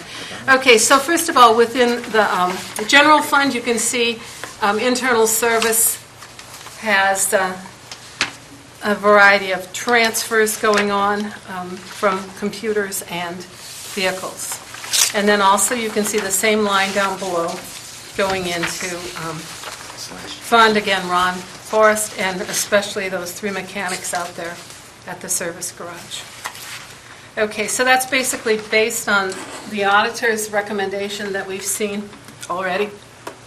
And again, since it's done systematically and with a thought toward withstanding an audit, this is basically what we have. Now, you can quibble with one or another of those. We did not reduce anybody's amount in this case because the Internal Service Fund is more common than it's been. The third column in yellow is the utilities. And we're going towards central payment of utilities out of the auditor's office. And basically, I think, when I talked to the Municipal Service Director today, I don't think they're at all adverse to that. Anyway, I tried to establish what we should put in for utilities using about 1.4 for natural gas and electric. And those of you that talked with people in that area might go through and check the utility costs on the second sheet. Look for your fund and see if you agree with my guesstimate of what the utility cost might be next year. They're in red on the edges over there. So if you go back, let's say it is sewer, or actually any one of them. Let's find the first one. Oh, there's nothing because it's general fund and they don't have them. But if you get back to, let's say, let's get one that's all in one page. So, okay, parking enforcement. What page? That's on page 8. Parking enforcement, we have gas and oil. And notice you have 2005 expenses, 2006 expenses. This is not only what was appropriated, but what was used. What a deal. 2007, 2008 through October, and then the appropriated amounts. And I have, at that point, I must have been getting parsimonious because I swagged it out to 4,200, but maybe it has to be more. But this is something I want you, those of you who dealt with separate funds, to look at. If you go down and look at, let's say, water and sewer plants, we're talking about a huge amount of money for electricity and or natural gas. And so those red clumps that are off to the side are just a guess. I want you to check me out and see if we're close on those. I just, my fundamental principle, I think the ones that we've been operating under as we've done this, is that we don't want to get to the end of the year and not have enough to pay the gas bill at the wastewater treatment plant. And we're going to set that money aside from the get-go. And yes? Well, if you'd asked me a month ago, I would totally agree with these numbers, and now seeing what gasoline's doing. Well, that But who gasoline. believes it's going to stay there? Oh, you no, know? but we're talking about natural gas and Of electric. course, the three, And, but also it's down. Yeah, well, no, it's not going to be down. They're going to get a 1.4 increase in gas and electric too. I mean, it doesn't matter if coal's cheaper, they're going to still get that increase from fuel companies. Maybe I'm wrong, but then we'll have money, we can have a huge party at the wastewater plant when it's all over. Okay, so looking at utilities, you see they don't really come up and be in any substantial way until we get down to, let's say, lands and buildings. But especially, this is the one that makes me stay awake at night, and that would be the water fund plant, where we're talking about $250,000 in utilities. And you can see, I was relatively conservative, that's why I'm challenging you to go through and look at it. And then also the sewer plant, again, sewer fund, the plant part, $314,000. I mean, so we have to have this money in the budget to cover the cost of those things. One thing that worries me a little bit right now, looking at these expenditures, at the end of October, some of them seem a little small, short. We'll see how it goes. Okay, questions up till now? Yeah. Is there, and maybe I'm not reading it right, but is there a line where you add together all of the 2 and 300 series in your Eastern colored one to be able to just kind of quickly compare? Oh, right, it's over there right at the end. Okay, the white one? Yep. Because they still seem, some of them lower. Oh, we're not done with it. The last, but, because we've got a copy of the current year's original appropriation. Right. And some of them seem significantly lower, and you're talking about some increased utility costs. And, right. And better allocation of those resources, trying to anyway. Yeah. Yeah, I would say that the one thing you need to do for your funds, again, go back and think about what you found when you talked. I mean, you can talk, and certainly the mayor will make the final recommendations on this, I guess, and we'll see if we can afford them. But the purple is the one that was kind of the current one, and I don't know what to do. I fooled around a little bit with the budget when I put the other admin up in the mayor's budget, but the rest of them are pretty much last year's. So, we have to change those purple ones, okay? And then add them together in the final column. That's really the main thing we have to do to finish up the effort so far.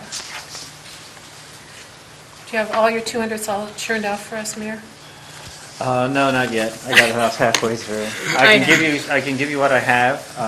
Right. I also think you got I had Debbie pass you the last year's ordinance as well as some of the electrical and the gas and natural gas and oil together, so you can look at all the different fund lines for that.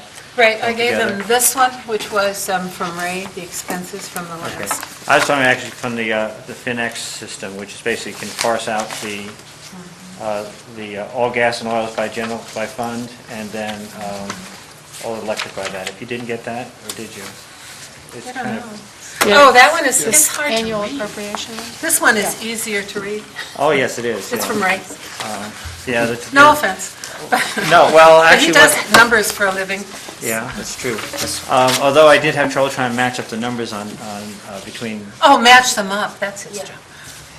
well, when I say match them up, I mean I was looking at the last year's appropriation, which you have, and some of the numbers were lower.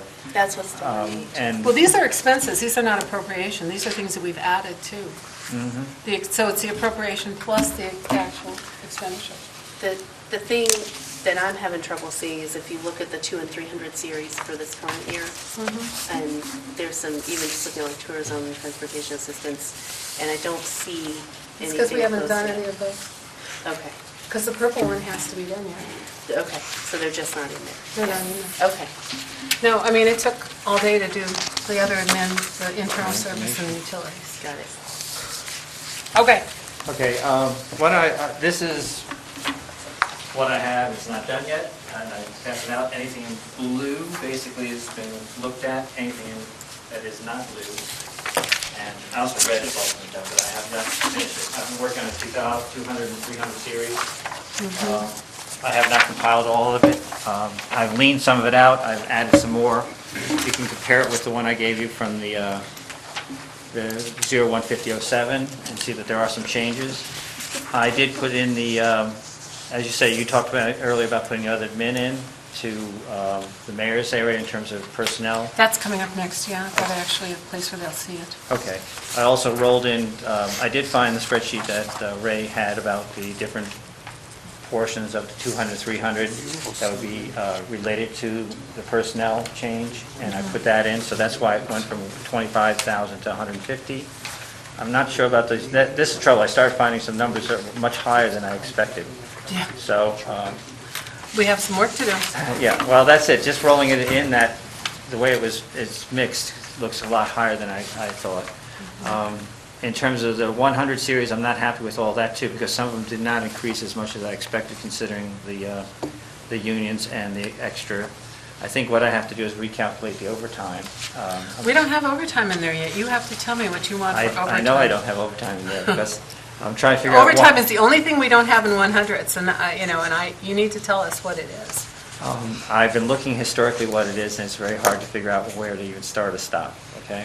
Just mostly because you have a gradation between the higher-ups having less overtime and the lower downs having more overtime, and then it's even specifically, it's averaging anything from, as little as 40 hours of overtime, or no overtime.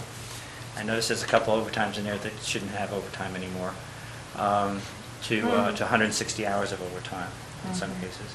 And those are the ones I found. I'm sure I'm working my way through, trying to find out. Everything you find is good.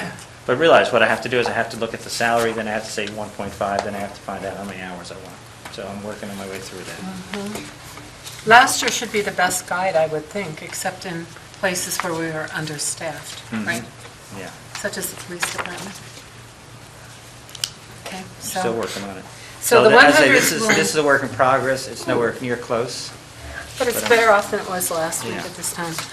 Okay, so just to show you a couple of things that I was doing and that was driving me absolutely crazy. I started off, you see, this is from Ray, this expenditure report. This is everything. Go back, let's look at that one for a minute. This might help you to understand the budget areas where you're working. The last two columns are especially important, maybe the third one also.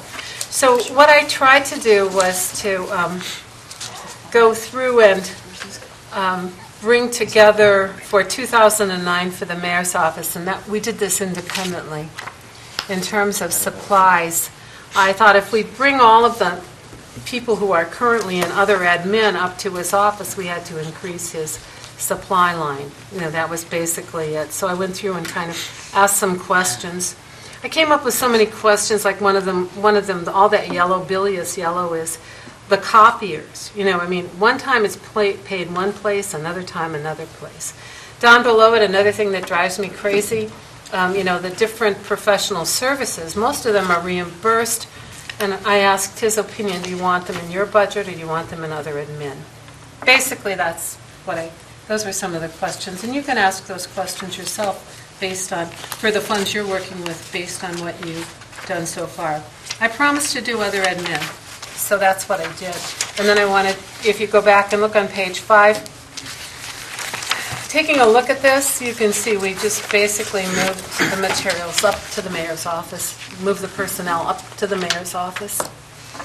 It's easier to understand if you have other admin being the place where we pay insurance, our Board of Election materials, delinquent tax and advertising, auditor and treasurer's fees, all of our boards and commissions, and the cost of negotiation.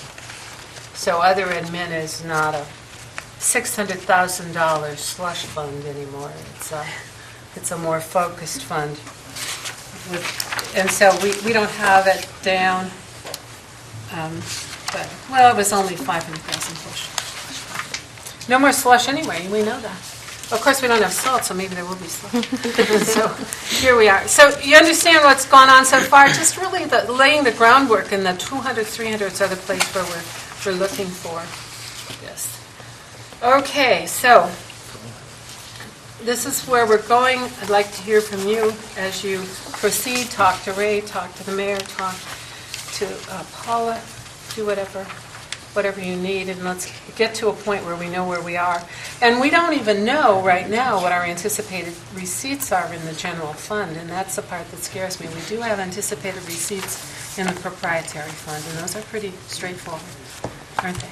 Yeah, and we're working on the, An estimate? on an estimate on the other revenues also, so we can have those available. Yeah, it's really, I can't say enough how much of a champ the auditor's office, and Ray especially, has been in this time, getting this material to us.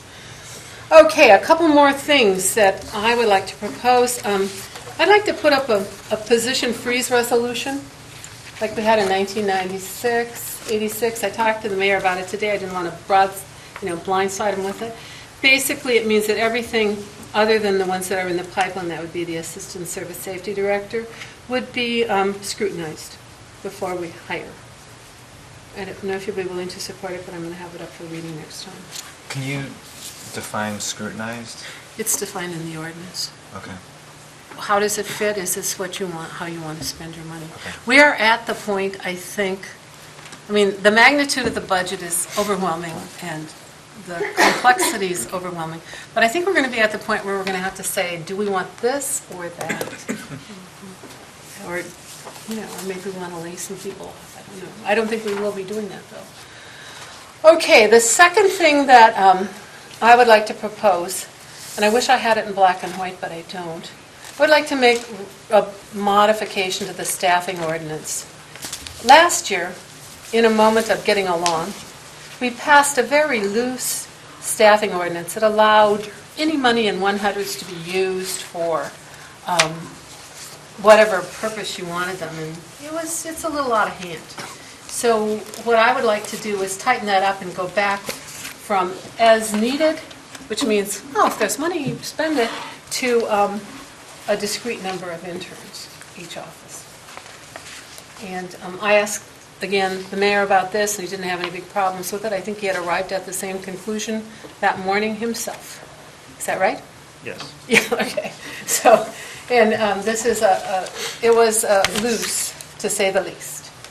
Okay, so and Debbie's going to go back to find the old language for us, and we'll have that up for first reading unless there's any serious objection.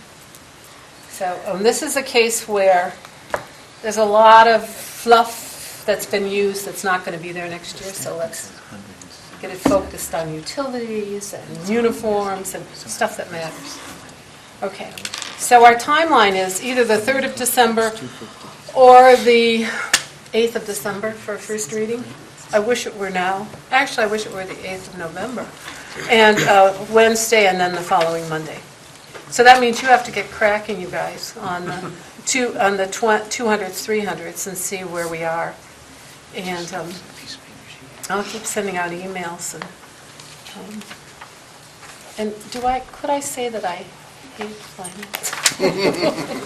It is not my favorite activity. But actually, there's a certain symmetry and regularity here that's fun. Any questions? I've overwhelmed you, huh? I tried to spell it out. Well, actually, the mayor's doing it too. Sometimes our numbers even agree.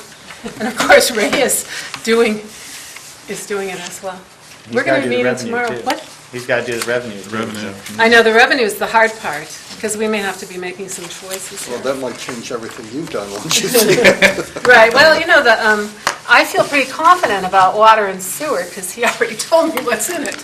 Yeah. And so, but I wonder if I'm not going to say, I have a suspicion about some places we're going to have to change.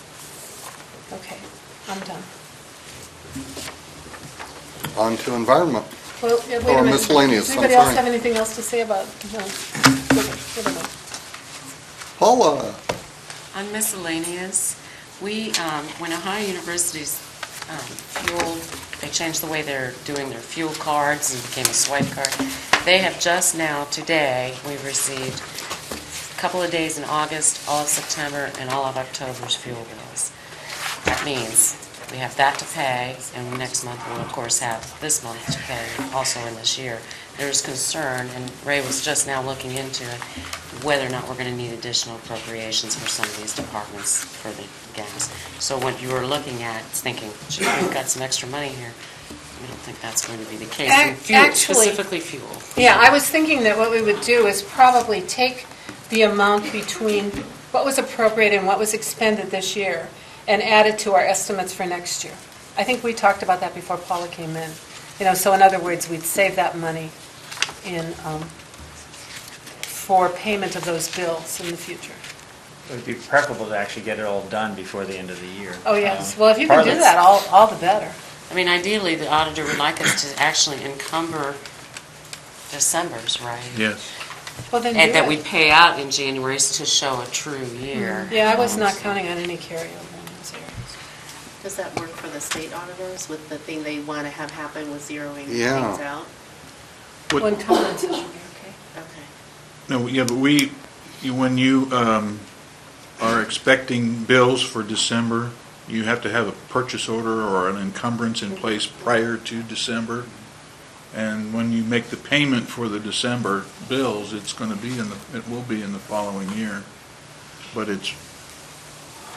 that's one of the things that URIC does. They adjust that back to the prior year so that it appears in the proper place in the financial reports.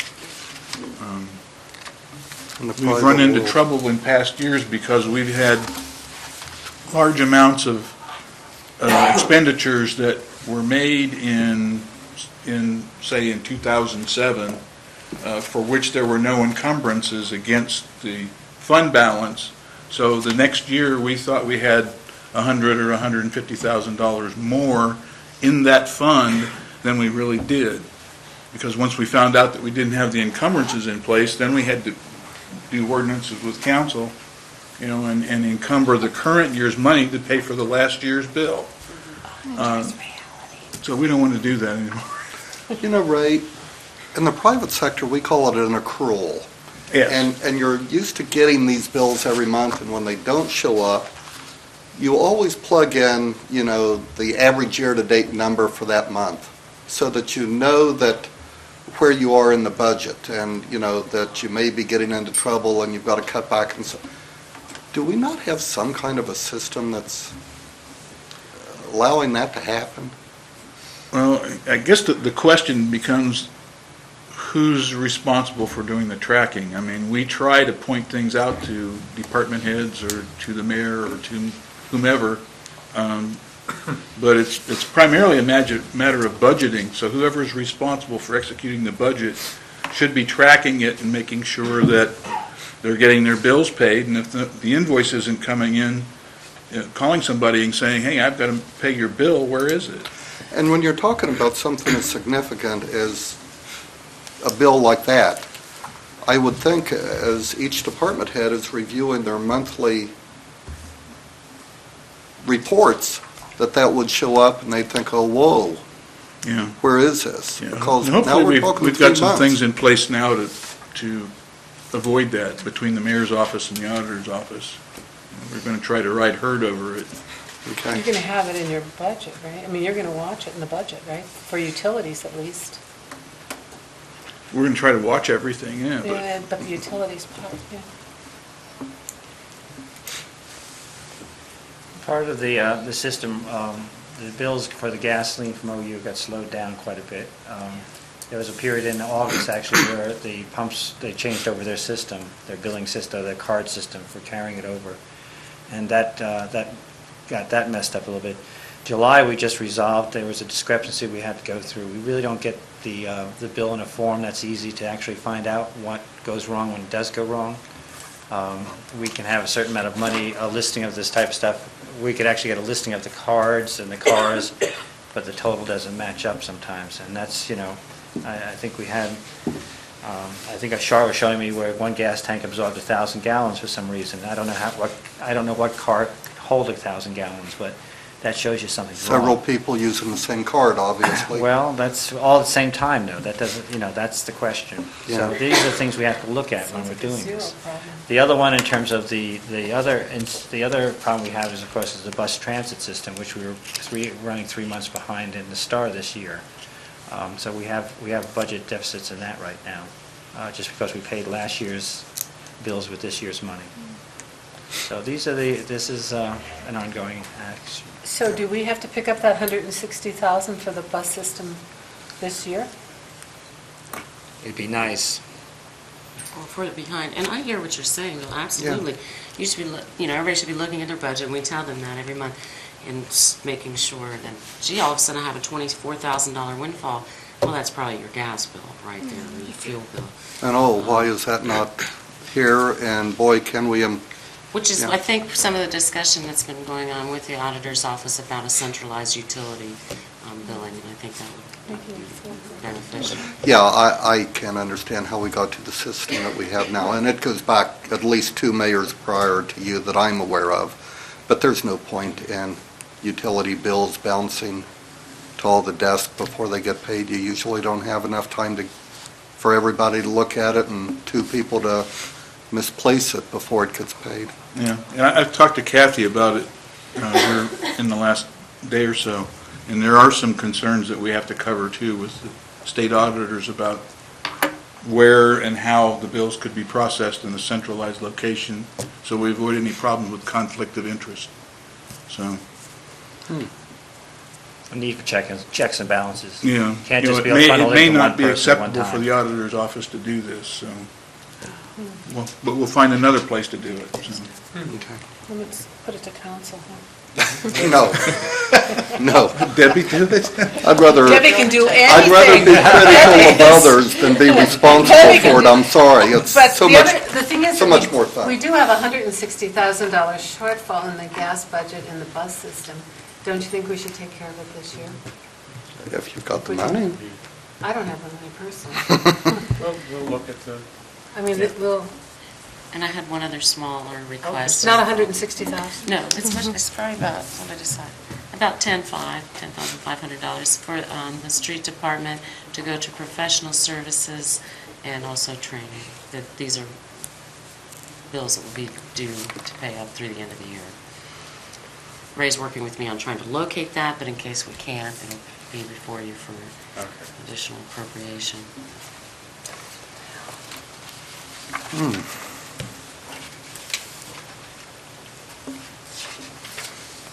Now's our meeting, yes.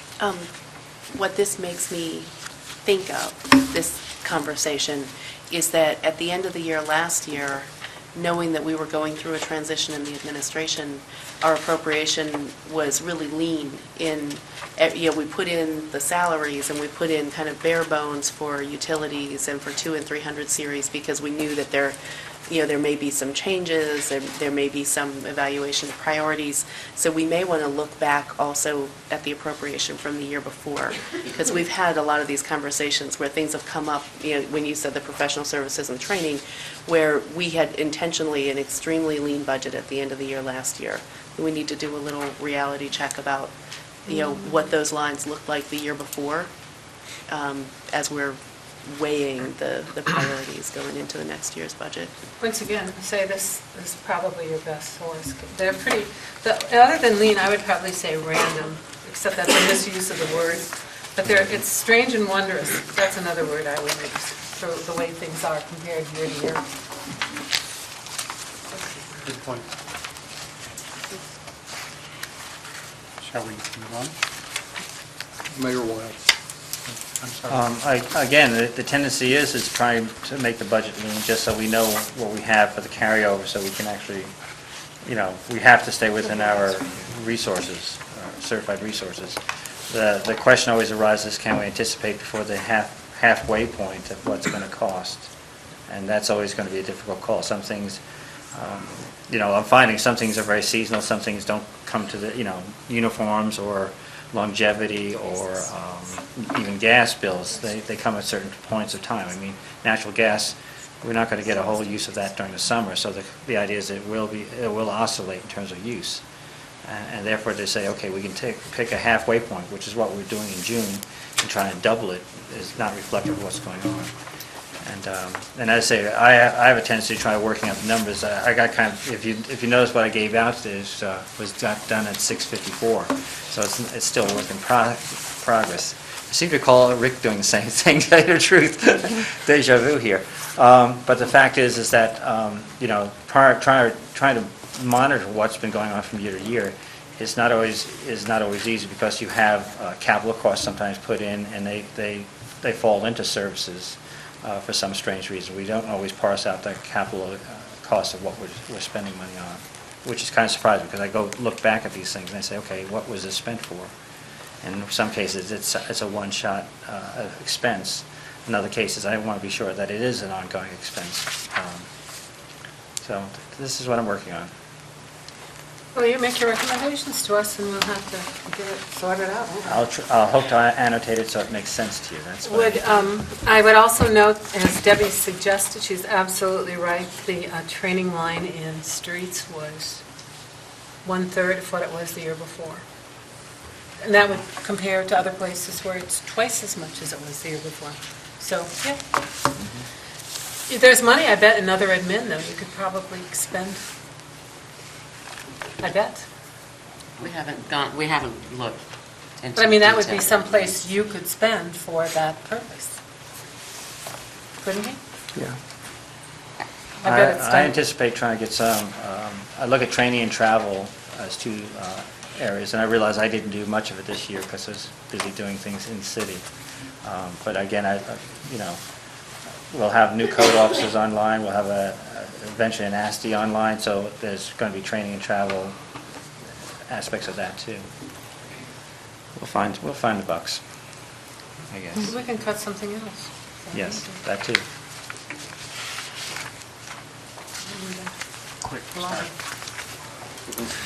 Well, speaking of gas and vehicle fuel use, the two items on my agenda tonight are green fleets policy for the City of Athens and the possibility of natural gas aggregation for residential customers.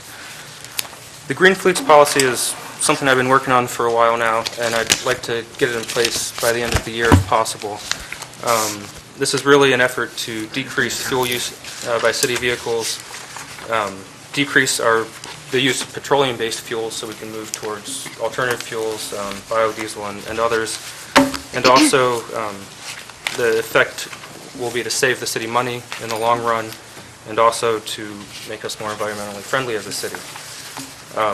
There are handouts coming around for you. There's extra copies for you too. Okay. There should be by the time it gets to the end of the line there. For the green fleets, I would like to just go over part of it here. And I was working on this several months ago, and then Paula got feedback from some city departments, and so I met with her about a week ago, I guess, and got feedback from her. And I also set some, last time I introduced this, I didn't have any goals, I didn't have any actual numbers in for what we're looking to achieve. So I set some numbers based on what other cities had done who have been undergoing a similar policy implementation. So in the first part, it's just the basis for the ordinance. We don't need to go over that, just for efficiency, to save money, to help do our part to reduce greenhouse gas emissions. Definitions is the second part, which we shouldn't spend any time on. The third part is establishing a baseline. Really, if we're going to measure any progress that we're making towards reducing pollution and reducing our fuel use, we need to know where we are today. And this is where I'm looking to get exact numbers on the current fleet, the average fleet efficiency in terms of miles per gallon, in order to get numbers of how much fuel we're using, how many miles we're driving if available. And there's a number of other things listed there. Some of these we might not have available, so I may strike them out by the end of it and just go with what's readily available from the city right now, so it's not a huge undertaking. The next part is the actual Green Fleets policy, and this outlines a number of things that will help us reach our goal. And the first part is that we'll purchase efficient vehicles, also look for hybrids and alternative fuel vehicles if they're available, able to meet the needs for that vehicle, and within a certain price differential of the standard vehicle that would have been purchased otherwise. And I set that at a 20% price differential, but that's something that I think we might want to move a little bit lower, maybe 10%, or depending on the input from council and others, maybe we'll just leave it open. Part C there, this is an effort to start using biodiesel in city vehicles. This could be accomplished pretty much immediately if we could find, if the university had it in their tanks. It's something that's used in a lot of cities right now. In regular diesel vehicles, you just use regular diesel with a blend of biodiesel, and that's what you pump into your vehicle. So this would reduce our petroleum-based fuel by a huge amount. And that could be done as soon as either the university starts using biodiesel, or if we find another supplier for diesel. Part D is it sets a goal of increasing the overall fleet efficiency by 2% per year. It doesn't say how many years. I was really looking at this as sort of a 3-year outline, so 2009 to 2012, and then a reevaluation at that point. So that's something that I think is achievable in terms of replacing older vehicles, getting rid of vehicles that we don't use very often that are inefficient. The next section, it talks about decreasing total fuel use in the fleet by 3% per year. So this will be accomplished by getting more efficient vehicles and also by hopefully driving less. So that's why it's higher than the 2% change in efficiency. The next is to decrease the fleet size by 5% by the beginning of 2010. I'll have to check the numbers, but I believe Andy Stone has already accomplished that this year. So it's a great testament to his work on these types of issues already. So we can check that one off the list. It sets a secondary goal of another 5% by 2012. So that's something hopefully we'll be able to accomplish.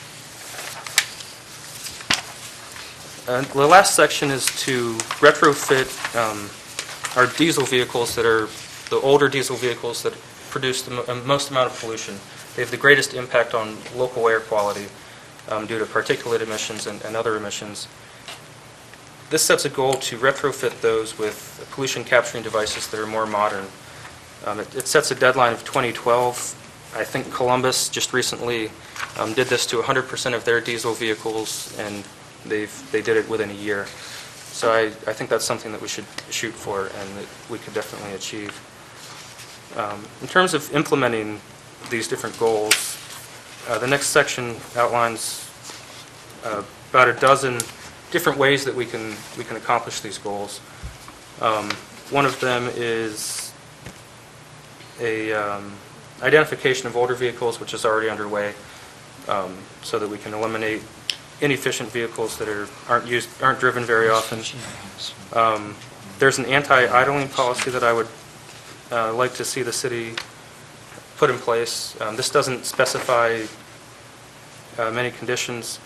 Basically, what I would envision would be the mayor's office just establishing a policy that says you are not allowed to idle your vehicles unless it's an emergency situation or you need it to be ready for emergency response. And this is in response to and this was months ago, but I saw a few different vehicles that were idling for long periods of time. So it is a necessity, in my opinion. It mentions a few other things, like looking at the feasibility of a natural gas refueling station, assuming that we get natural gas vehicles at some point, and possibly looking at a vehicle sharing program in between certain city departments, if it's feasible, if it's something that would be workable. Part K on this section, and this is probably going to be discussed more in more detail, but it sets a number of city vehicles that are allowed to be take-home vehicles for city employees. Right now, we have some emergency response employees that have take-home vehicles, but there's thinking that the number of take-home vehicles in the city is too large right now, and it's a waste of city fuel. So this is something that may or may not be in here, but it's up for discussion before I move forward with this further. Another section in here, and this is right after that. It talks about requiring the solid waste collector, so this would be Athens Hocking Recycling Center, to establish their own Green Fleets plan. This is something we can include in our contract with them, and that's something that might be better addressed outside of this ordinance or resolution itself. But really, if you look at the amount of fuel that's used, that's one of the biggest polluters in the city, just by necessity of those large trucks. We have 5 contractors. You could also stipulate that for the contract. For other customers. As well, because I followed one of the big ones down the street, down the brick streets this morning. Yeah, one of the what do you call it, the contracts, the commercial contractors. Like, what's an example? Waste management, farmers, Okay. trades. I don't know who they are right now. There might only be 4 now. Yeah. Might take a while with that one. Right. That's more of a wish list, but something that would be good to see. The last section is how to monitor our progress, and this would create a Green Fleets committee in the city that would meet maybe once a year, a couple weeks apart. Meet a couple of times, basically once a year, to look at the city's Green Fleets plan. This is something that I envision being brought forward by the Safety Service Director in the Mayor's office, and basically to address the city departments that have a number of vehicles and how we can work in with those different departments to achieve the goals outlined here. It calls for that to be composed of a member of the police department, the streets department, water and sewer, a council member as a non-voting member of the committee, and just a citizen with experience in environmental issues who's not elected or employed by the city. So this will be something that would be done each year, a plan for the city to green our fleets. It would include an updated fleet vehicle inventory list, and the idea here is that so we don't struggle through what we did this year with some of the vehicles. This would have a plan in place already, so we get a request for procurement for a vehicle, we say, all right, that department has a Green Fleets plan, they're making progress. We don't need to argue back and forth about specifics, they have something in place.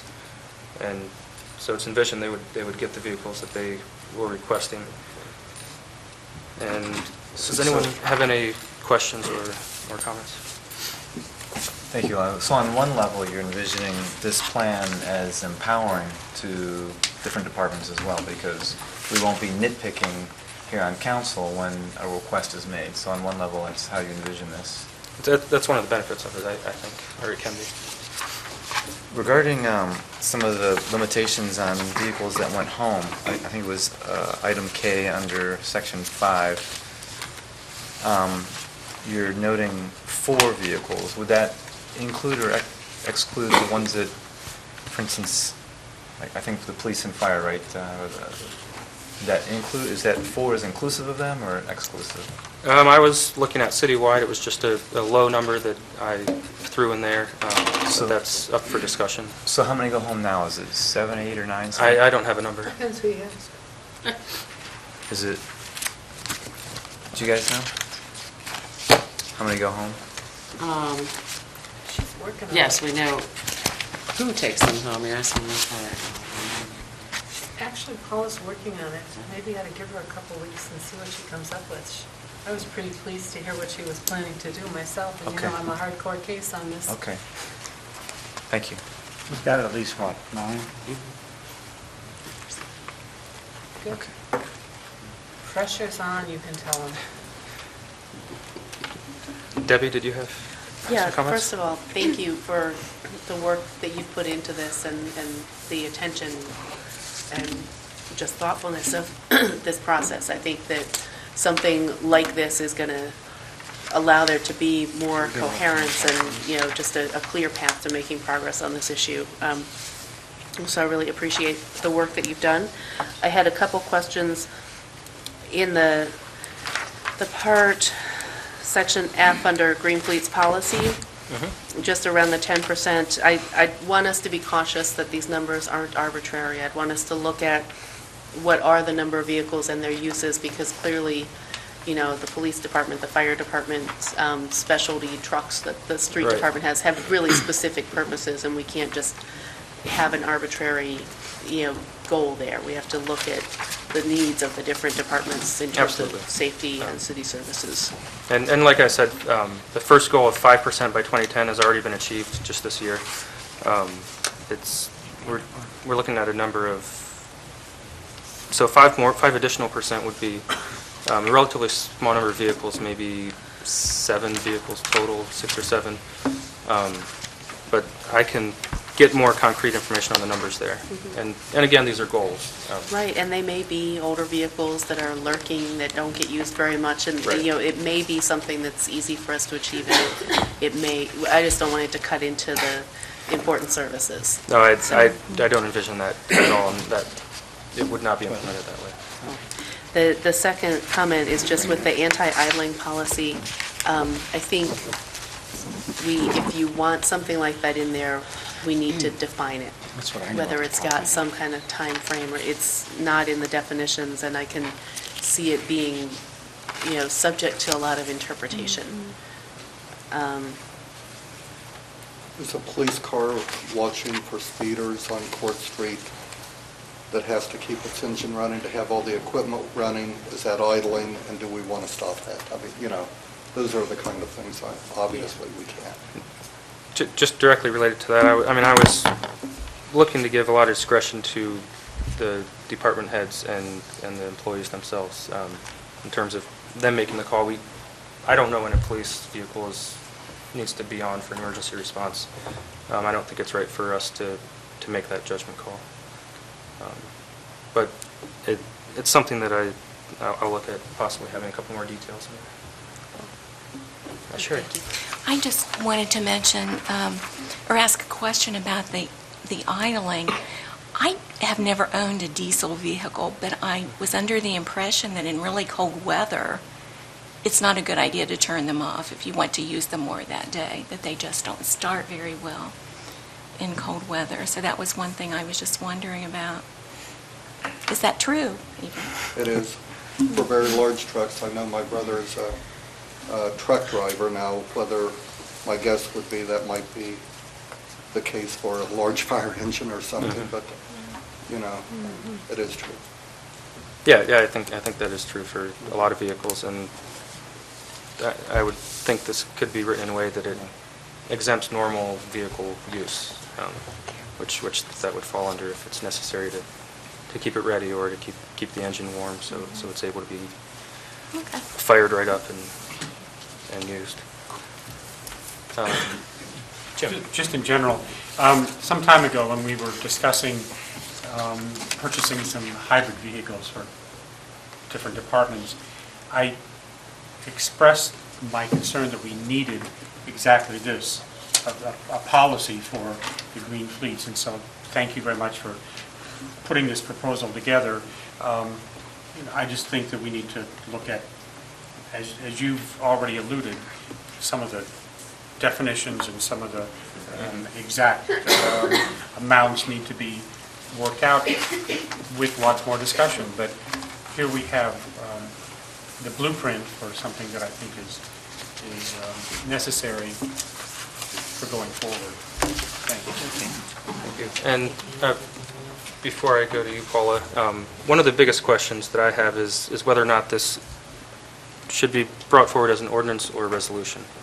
Of course, an ordinance would mean it's law and it has to be followed to the letter, basically. A resolution would give a lot more flexibility to that, and that's something that's up for discussion as well, so for people just to be thinking about and give your feedback to me. Thank you. Paula? That was one of my statements, because in essence, council would be establishing policy, and the ordinance being the law that we'd have to do. I share your frustration on the anti-idling. What I'm being told as I go to these water breaks or sewer breaks, and there are strict safety measures in terms of the lighting that has to occur, and if they shut the vehicles off, then the lights will keep running, but they'll run down the battery. So we need to look into that a little more carefully in terms of I understand what they're saying, but do we need to buy better batteries? I mean, what do we need to do so that the lights and the safety measures are in place for protection, but we're not also running gasoline fuel-fired vehicles at the same time? Allahu had requested additional information from me that I have not provided, so I'd like to be able to, and I haven't seen your latest draft either. I didn't have a K. So, I along with apologize. other items, so I guess I'd like to allow for some more comment. Absolutely. Mayor. One of the, I think I forget what she was called, from Columbus, the environmental steward from Columbus, I think that was her title. I had a conversation with her when she was down lecturing the Sierra Club, I think, 3 months ago. She actually had most of the fleet drivers in the city of Columbus go through an anti-idling training. It might behoove us to find out what that is exactly and what it takes to actually to put something in. And again, I've watched there's quite a bit of light show going on with these trucks to maintain them, especially at night. So it is a safety issue to have those run. And I can see why they would run those just to keep them nice and bright. But again, maybe there's a policy that could be put in place with that in terms of with training. In other words, every 15 minutes you turn it on to charge it up. But I don't know at that point. And I haven't seen the final work either, so if you send it to us electronically, it'd be nice. Absolutely. And you still have information to give? Okay. Yeah, my appreciation for all the work on this. I think this is great. I think it's going to be a real help for us as we work with the different departments. I hope it's something that isn't painful for anyone, and that it's really a way that the entire city can work on these issues. Mr. Broadhurst. Yeah, come on up and let us know who you are. Address. Greg Broadhurst, 14 Granville Avenue. In relation to what Elahu has been addressing, I have some experience with looking to the personnel department for a city vehicle use policy. I've worked in a number of agencies before. We've always had vehicle use policies. And those vehicle use policies extend from just being a licensed driver, having no violations, to be able to be a licensed driver of an agency vehicle, to the method of operation, and what the authorized use of vehicles. So perhaps at the time that you're looking at what Elahu is presenting, City Council, or it is actually an administrative procedure, maybe the Personnel Department can come up with a vehicle use policy which expresses the guidelines of how a vehicle is operated, who is allowed to operate the vehicle, when you're allowed to operate the vehicle, and include these other points as well. I think it's real important. A couple of things that I've noticed, this has happened within the last 3 months, unauthorized use of a public vehicle for personal, I should say, commerce. At least that's what I saw. I also observed city vehicles traveling excessive speeds through the neighborhood that cost gas money. I'm talking about imposted speed limits as well, both on the east and west side. Hyper acceleration for no good reason. And these are just little things that add up over the long term.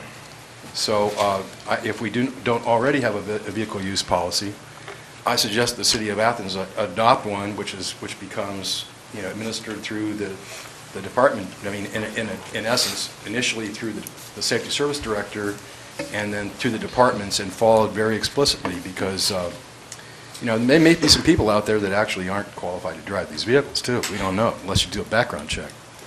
Like I said, I worked in a number of agencies in the last few years, and every one of those had a vehicle use policy, and I hope the city would look into that as a part of cost savings. So, thank you.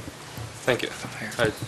I would hope, and I believe, you can have a seat if you want, that all city employees are qualified to drive the vehicles, and I believe that's probably the case. But thanks for your comments and input.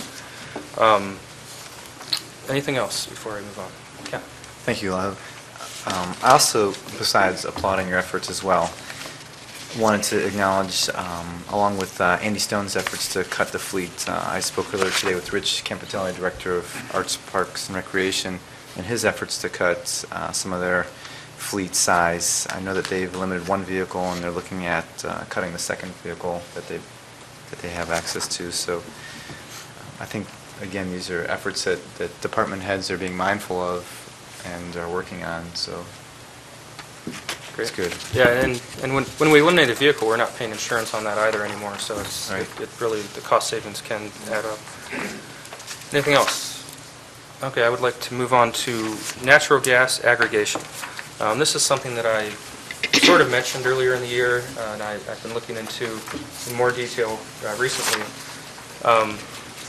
What it is, basically, natural gas aggregation in the state of Ohio, municipalities are allowed to form a purchasing pool for their residents for natural gas. So in effect, what this can do really is to save citizens money. In the city of Athens, we would probably, if we formed this, we'd probably be able to save several $100,000 a year if you include the savings to all the city's gas customers. It's something that's done in a lot of different communities. Included in the handout is a map of Ohio from the Ohio Consumers Council, and it shows a check mark on different counties that have implemented, in some municipality, implemented a gas aggregation program. This also includes electric aggregation, but we won't get into that. Albany actually just approved this on the November ballot for their community to look into. So it's something that I'd like to move forward with. I've talked to a couple different companies. One of them is represented by a gentleman who lives in Nelsonville, Fred Holmes. He's actually on city council there.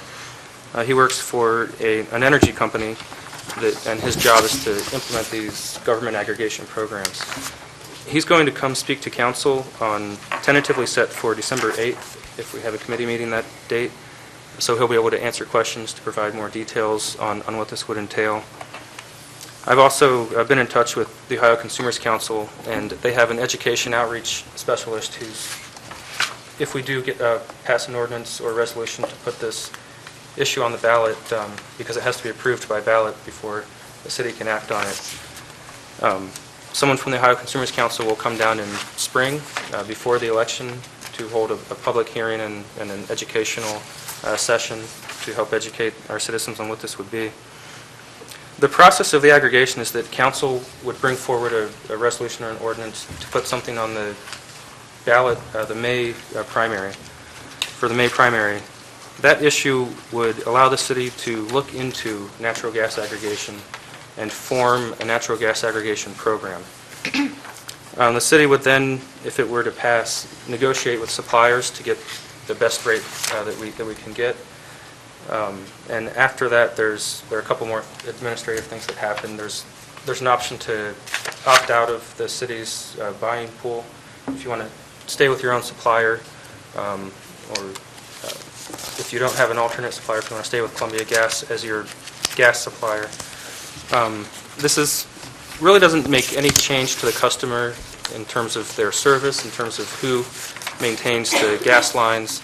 Columbia Gas is still there, still transfers the gas and sends them bills the way that they do right now, so there won't be any effective change to the customer, except they'll have reduced rates. So this is something that we'll be moving forward in the future. Do we have any questions tonight on this? Betty? All the documents you provided refer to residents. Is it only for residential customers? Or would it be everybody who's buying natural gas in the city? My understanding is the aggregation is open to residential customers. I know that some businesses have formed their own buying group, and I think that's through the Chamber of Commerce, or they're at least involved in it. I think the idea is that the university and the city should be getting wholesale rates, which are separate from these residential rates. Okay. And my other question, you're talking about natural gas, and you said we're not going to get into electricity, and the question is why? Well, it's something that we should definitely consider, and we had a speaker here earlier in the year.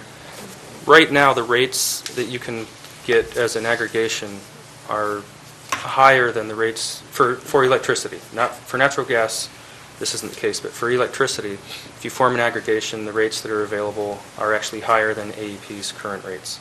Now, that might change in the next year or 2 or 3 with AEP's rates looking at an increase. So it's definitely something for us to keep in mind still. Mayor?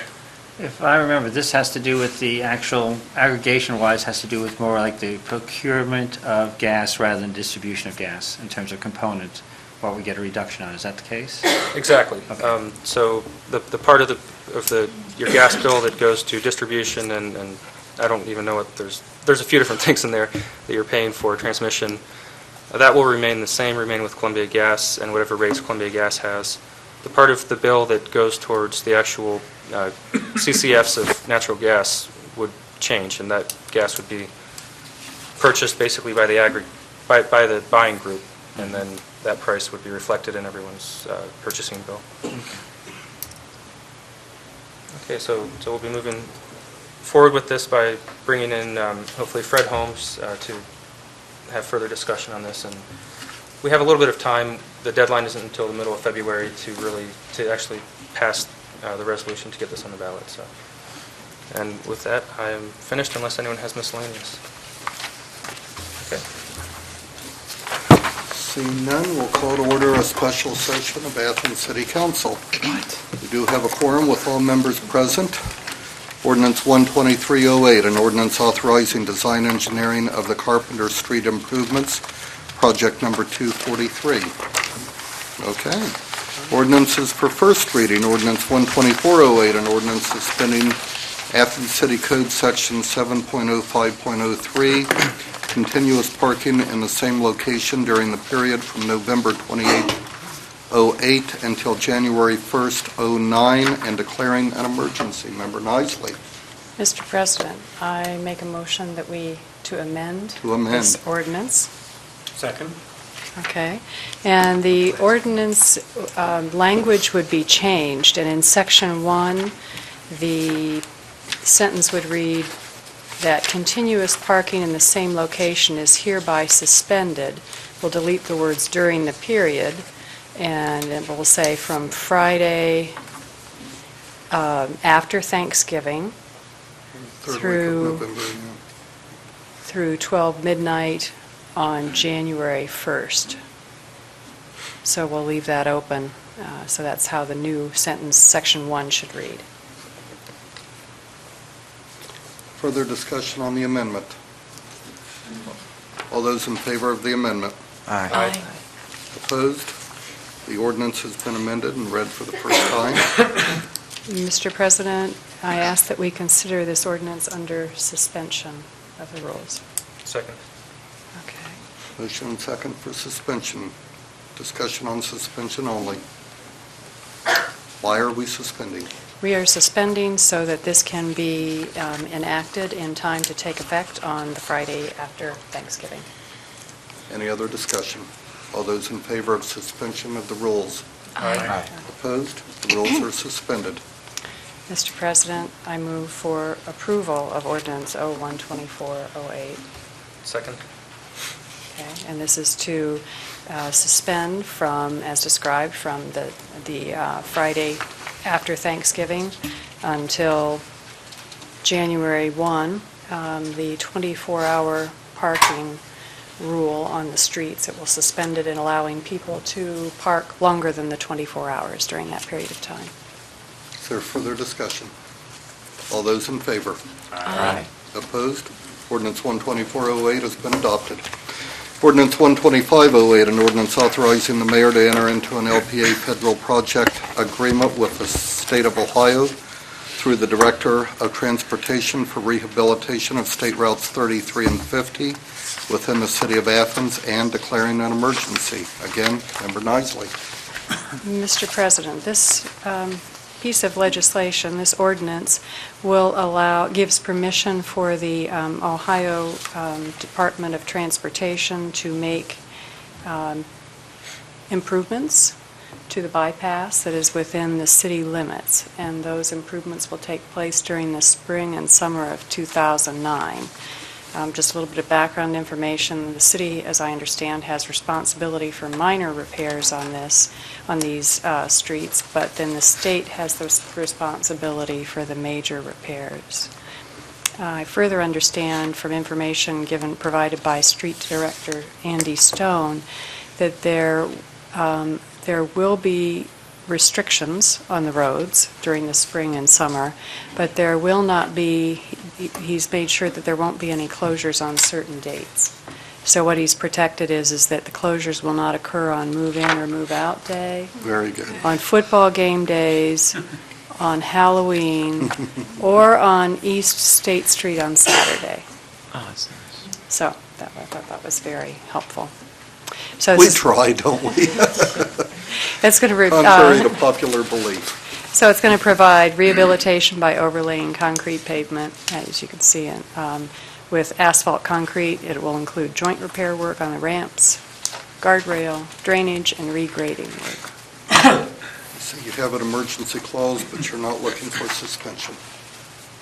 Correct. I think we're okay on that. Is there further Yes. discussion on 125? I would just briefly mention that some of these, I think, ideas were presented to us by Street Director Stone on our tour earlier in the year when we did the bus tour. Okay. Other comments? Ordinance 12608, an ordinance amending the 2008 appropriation ordinance and authorizing interfund transfers. Member Sands. Mr. President, I would ask that we consider ordinance 12608 under suspension of the rules. You need a second. Second. We talked about this ordinance earlier in committee, and the point was made that these transfers really should be made so they can be posted by the auditor by the end of November. Okay. Further comments on suspension? And also, Oh, I'm sorry. another good reason is the last part of Section 1 is an appropriation to the Sewer Administration Fund to cover payroll through the end of the year, which I forgot to mention in the first discussion. So it's another reason for the That's a good reason. We want- payroll is a good reason, yeah. Especially for the sewer fund. We want that stuff to keep moving. Is there further discussion on suspension only? All those in favor of suspending the rules on ordinance 126? Aye. Opposed? The rules have been suspended. Mr. President, I move adoption of ordinance 12608. Second. Again, You need to line up somebody. This ordinance deals with transferring some funds that were inadvertently misappropriated due to a mix-up in the income tax appropriation. And so from the general fund, we're going to move approximately $12,000 to the street fund, $5,000 to the community center fund, $4,000 to community center debt fund, and $20,000 to the capital improvements fund. From street rehabilitation fund, we're going to be moving $67,000, almost $68,000 to the capital improvements fund.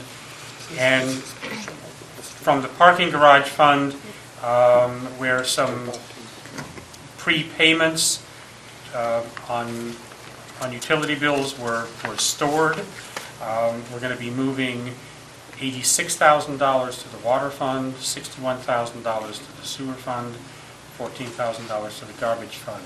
Again, this will put these monies in the right funds for our discussions of the 2009 budget. Further discussion on ordinance 126? Dazzled him pretty good there, didn't you, Sands? All those in favor of adoption of the ordinance? Aye. Opposed? The ordinance has been adopted. Ordinance 12708, an ordinance amending ordinance 00508, authorizing engineering and construction of the Granville Mary Drainage and Street Improvements, project number 231, and declaring an emergency. Again, Member Sands. And again, Mr. President, I would ask that we consider ordinance 12708 under suspension of the rules. Second? You're running out of seconds. We talked about this, the Service Safety Director and the Mayor discussed the work that is ongoing in this project to upgrade the Granville Mary Street, which is, as somebody mentioned, an older street in town, and some discrepancies have been discovered as the pavement was removed, and these need to be dealt with. So this ordinance 12708 would appropriate the money to allow that to happen during this construction season. Further discussion? All those in favor of adoption of ordinance 12708? Aye. Suspension, I apologize, suspension of the rules on ordinance 12708. Aye again. Okay. Now I'll move for adoption of ordinance 12708. Second? Ordinance 12708 has several sections in it, but basically what we're doing is appropriating $39,000 to the Street Rehabilitation Fund to allow completion of this project. The bottom line. Further discussion? Mayor Weil. You'll note that it's coming from several different areas, water, sewer, and streets. And that, again, is because of all the intermingling of other problems, just so you know. Other comments? All those in favor of adoption? Aye. Opposed? The ordinance has been adopted. Having dealt with all items on our agenda, we now stand adjourned.